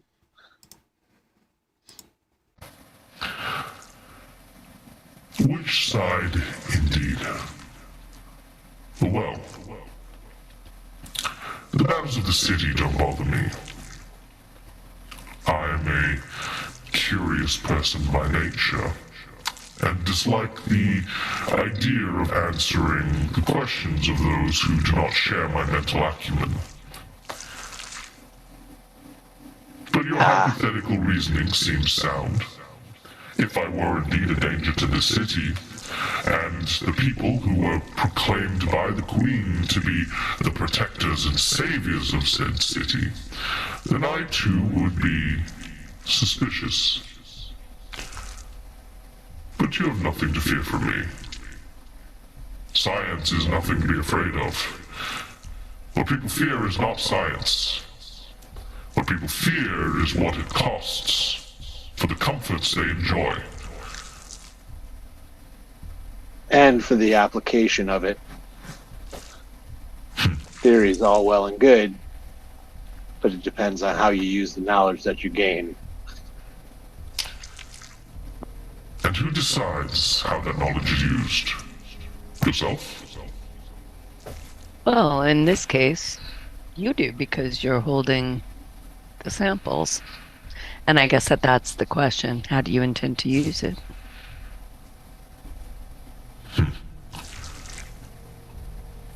Come with me. I want to show you something. Perhaps you, the heroes of Korvosa, may appreciate something. We're just delivery people. Well, you've asked so many questions already. Why let your curiosity snuff out here? Not at all. I'm with you. I am as well. He looks at the rest of you. I will say my interest is piqued. I'm curious of what you're doing with it as well. He takes you into the what do you call it? Cellar, and down past a flight of stairs, continuing even deeper, eventually coming to what looks to be a hidden wall behind a a rack of wine. After pulling out some of the bottles of wine, which I'm more than happy to say that you guys can take note of which of these bottles of wine have been pulled out in what sequence, you are brought into what looks to be an underground chamber.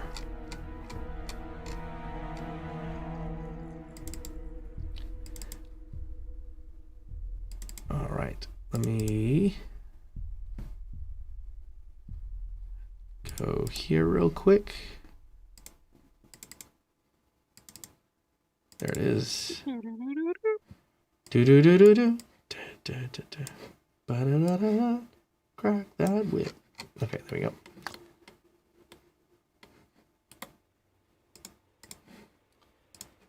All right.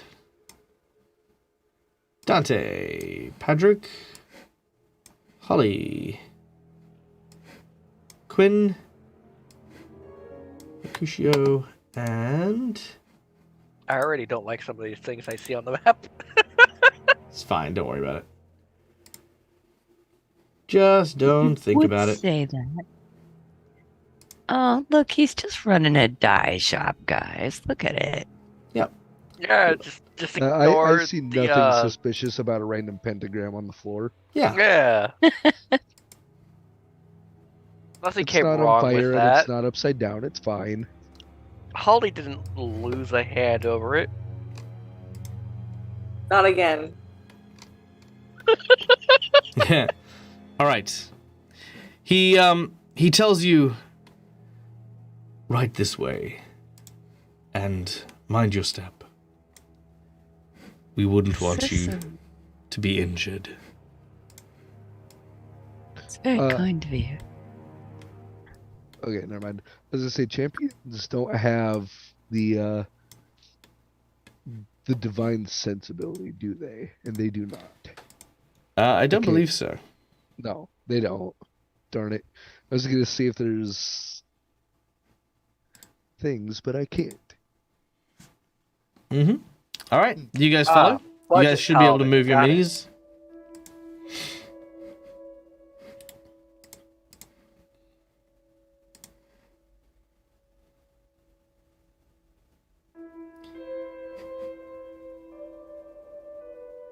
All right. He turns and he says, Do you know what a healer is?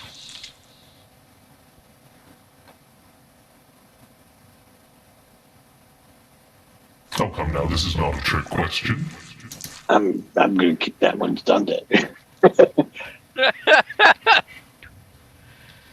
A healer is someone who seeks to repair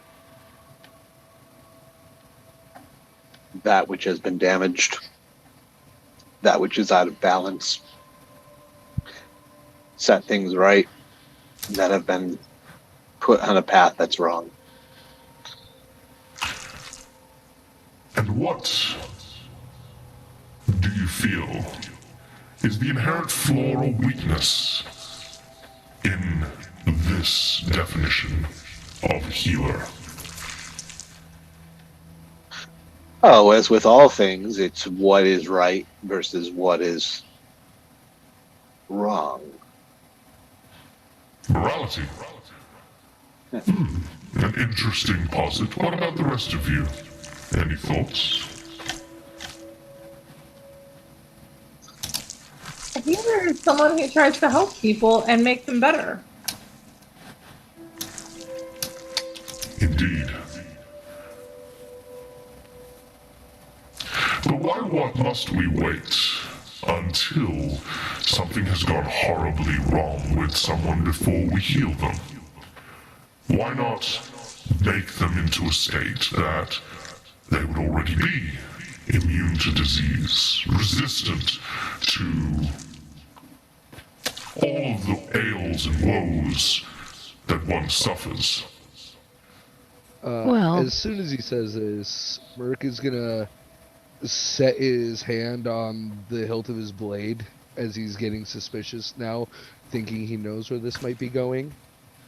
As he kind of attempts to clear his throat. Well, a corpse is immune. Precisely. You're not just talking about necromancy, are you?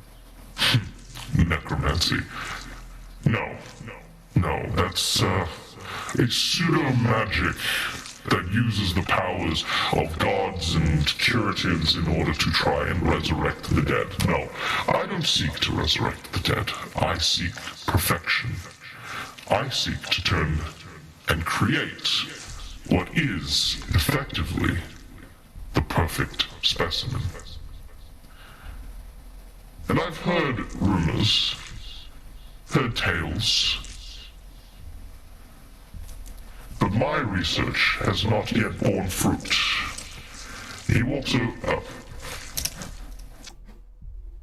He walks over to one of the vats over here. And as he does so, you watch as this, like, from the red vat, this red kind of zombified hand rises out of the goo. You can see it from the yellow vat. These yellow hands kind of rise up, almost like they're reaching out to grab him as he moves his way over to a table where he puts down the various chest tubes that you've brought for him.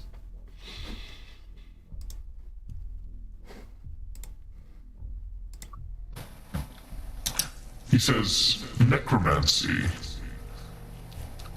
is a way around death. I seek to power through it. And Bad Ham has done well. But the delivery was not these test tubes.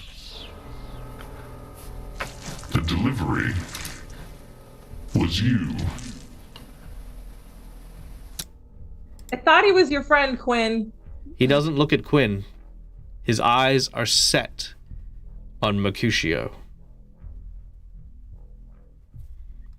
Mercutio lowers his head as he keeps his hand on his blade, not as like he's lowering it like he's in trouble, but like he has a feeling he knows what's coming. The guy sure looks like playing food to me.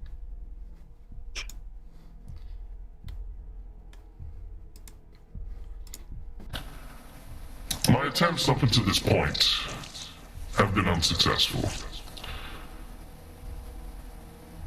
You see, the dead have a cycle, a way that they move and maneuver through life. Once they slip through the veil, bringing them back is all but impossible. To marry the soul and the body, well, that is a fallacy. For everything rots, everything decays, everything gets to a point where it requires some measure of life to sustain itself. A vampire needs blood, a revenant needs a soul, all of these incomplete portions. What I seek is perfection. A type of creature devoid of their connection to death, but able to retain everything that made them once immune to rot and decay, with no requirement at all for life itself to sustain its immortal body.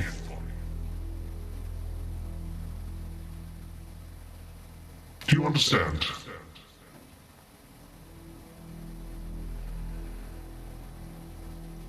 So you're looking to build automatons? I mean, we've met them. Not quite. Automatons are artificial life. The undead are corrupted life. But what lies in the middle? That is where my research has brought me. Now, I'm not a violent individual. I have no intention to do battle with the heroes of Korvosa, but I have my questions. And I will have them answered. Because I am a curious man.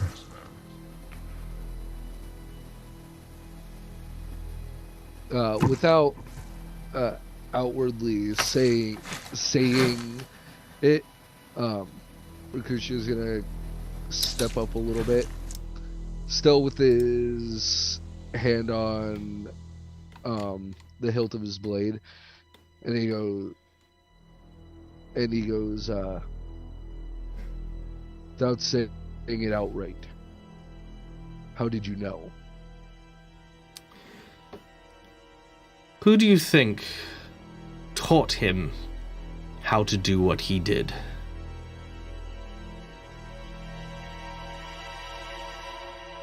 And with that, we're going to end today's session. The fucking ending of that tone. All right, lots of mystery, lots of dynamics, lots of cool stuff happening. Thank you everyone for coming and joining us. I hope you enjoyed this. By the way, this, ladies and gentlemen, is our dear friend Grundy. This is my like I said, one of my favorite characters. Okay, so hold on. I'll tell you a little bit about Grundy in a second. But first of all in the Details was our plot twist card from today. All in the Details came courtesy of our dear friend Schooley. Mercutio, you are the victim of All in the Details. We do have a secret about Mercutio that we will unveil in due time, because we do want to unveil it because, it's an important thing. And I want to give it a good story. So this extra donation that came from McClover and Ira Janasi not only gave you guys Badham, but has also created this whole scenario. I made this on the fly. This was all done today from that second donation. So thank you everyone for those. Again, like I said, all of the donations are going super, super well towards me supporting myself during the time that I've got to be away. It comes with much, much, much love. But let me tell you about Grundy. So Grundy was one of the very first characters I ever played. He is an evil character, but he is also not an evil character. And let me explain why. He is a reprehensible person who steals corpses and tries to bring them back to life. However, he does so with medicine instead of magic. He actually hates magic.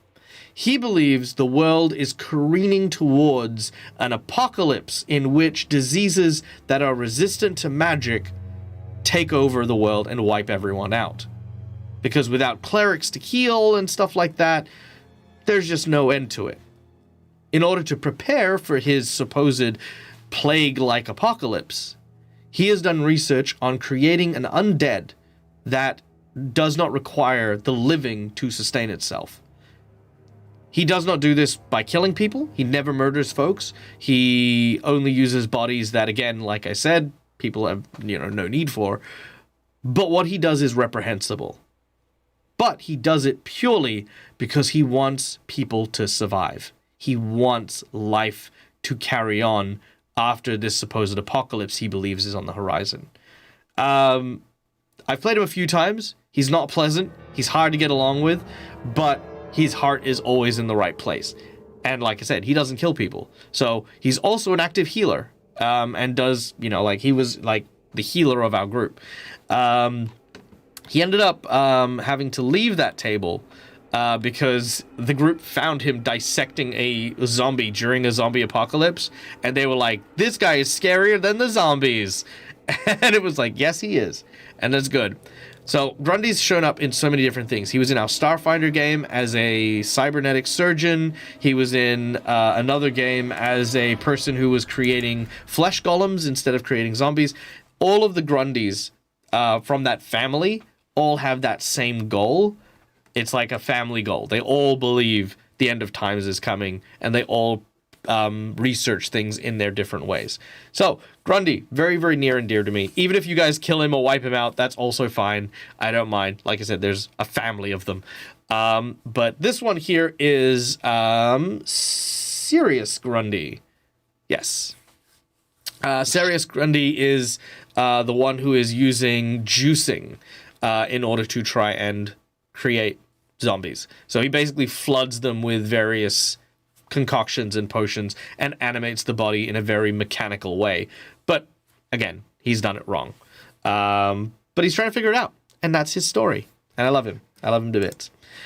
Is he chaotic neutral? No, he is lawful evil. Straight up, lawful evil. Because there is no doubt in my mind every action he takes is definitely evil. But he's a nice guy. He's actually very honorable. Very, very much a man of his word. So anyway, I digress. This is Grundy. I hope you like him. I hope you enjoy him. That's the most important thing. I don't care if you like him or if you kill him or whatever. I hope you enjoy your experience with this character. That is my hope. I already am. Good. I'm glad. Yep. That makes me happy. All right. Well, because we haven't done this for a while, you guys got a bit of time for stars and wishes? Because, I mean, normally Laura's here, and we do like to wrap up on time, and I do want to wrap up. You know, we're a little bit late now. But I haven't seen you guys in a while, and I'd love stars and wishes if you guys are keen for it. I don't actually know what that is.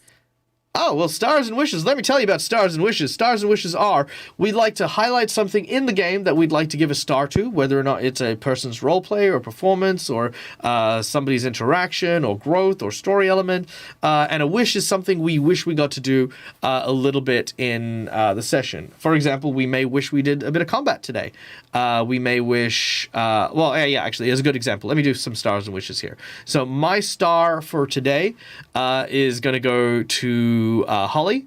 I absolutely loved that moment where you rolled the natural one and then remember that, like, because of all of your shit rolls, we gave you that power. The fact that you were able to use that straight out of the gate, for me, I was riding a big high on that. I was like, oh my God, that's so good. So yes, the fact that your luck seems to have held out between our break is just amazing. As for my wish, I do wish there was a bit of combat. I did throw in the plant because I thought the plant was a good double duke. But I knew that we had a druid, so I knew that was going to be, that was going to be a thing. But yes, there was that. So yeah, that's how Stars and Wishes work. So Patrick, Stars and Wish. Well, and I appreciate, as much as Patrick does like to shoot things, I do appreciate your star for Dante for, hey, let's talk to the plant. It's just, that's the door greeter, I guess. So it's always good for us to not go the murder hobo route. Oh, yeah. And you guys did kind of like appear out of nowhere. Right. We magically manifested in this guy's house, and, that's bound to rile up the guard dog. But good job on the, being the first out of the gate and like, hey, it's a plant. I'll try and talk to it and figure out what it is, and realized it was something intelligent. We could reason with it. Absolutely. And Wish. I do want to shoot some things though in the future. That's my thing, man. Yep, that's all right. I will definitely be giving you something to shoot very, very soon. Rest assured for that. Might just be this guy right here. Yeah, there you go. Holly. I'm definitely gonna have to give a star to Quinn with her interactions with Badham, because it was so, like, just the role playing went really, really smoothly, and it very much seemed like she was greeting an old friend, and that she knew he was also trouble, but she also really liked him. It was a really cool interaction. So yeah, that was awesome. Wishes, I'm gonna go with Patrick. I actually had my spells pulled up, ready to do some damage, and Let's do some damage. Yep. Yeah. No, fair. Absolutely fair. All right, Quinn. Star for Holly and the Ducklings, adorable. Star for Badham too, just because Badham is a star. Yeah. Wish to see more of Samson. What a crazy character that is. I love it. Oh yeah, no. Samson was a funny one. I'd been playing around with the idea of Samson for a little while with different games and stuff. So I was really glad to kind of test out the waters with him because, Wild Magic's funny. I just love the idea of this like snot running dude, kind of like very unassuming, but yeah, sneezing out magic. It's sneezing awesome. out magic. That was great. That was so much fun. Awesome. And wishes? That was my wish, to see more of him. I want to see more of him. Oh, okay. Yep. All right. Fantastic. Dante, stars and wishes. Star, I'd have to say this current character's introduction, because it's like, ethically, it's not the greatest, but he is trying to do what he can to help in a way. Mm. It's just ethically, it's not the right way to do it. Wishes, I would have to say a certain funny haha thing to pop up at some point soon. Yeah, that's a good one. I like that. So some like mood changey things. There's a couple of things that can definitely pull that up as well. I think that the start of this book is very heavily leaning on like things are bad and you guys need to get out of the city, because the actual name of this chapter is called Escape from Old Korvosa. So I mean, I get that, and I think you're right. It's going to be very important. Wait, we just escaped into Old Korvosa. Well, you have to get into it to escape out of it. So this is the whole thing. No! But yes, no, that's a good point. I like that one. And of course, our newest player, Mercutio, stars and wishes. Well, the fact that a character tied to Merc's backstory is here already is a big star for me. Nice. Especially since you kind of implied that the person like actually tied to Merc taught him. No, he taught the person tied to you. Oh, okay. Oh yeah. So yeah, this is definitely a thing that Merc is not too pleased about. And it'll be interesting to see that all come to a head in next week's game, which I'm so excited for. And wishes? I'm going to be basic. I wanted to swing my sword 1,000 times. I wanted to see the big damage. Look, there's nothing wrong with that. Big damage is good. We like big damage. Escape from Old Korvosa. Which character is Kurt Russell? Definitely Padrick. Padrick is definitely Kurt Russell. All right. Well, guys, thank you so much for joining us. I've been Michael. I'm the Dead Aussie Gamer. This is my place. This is my face. Please consider following and subscribing to our channel so that you can come and see all the cool stuff that I do. We will be back on Wednesday for... Rise of the Ruin. No, not Rise of the Ruin. Is what I'm saying. Reign of Winter. Then Friday we're doing Extinction Curse, followed by Saturday for our new series Dag versus The Walking Dead, where chat gets to play the zombies in a zombie apocalypse trying to eat me, while I play me as myself during the zombie apocalypse. And we learned many things about the zombie apocalypse, like how we don't have winter, so the zombies don't slow down at any time of the year. Fun facts. Fun little facts for you there. And Sunday, we're going to be doing Dag Reads, where we're going to be reading some Malifaux books. So stay tuned and like I said, follow for all the cool things. And guys, thank you so much for joining us. Be kind to each other because it's free. And until we meet again, as always, stay safe, stay wonderful, and as always, game hard or die trying. Good night, folks. Bye. Bye-bye.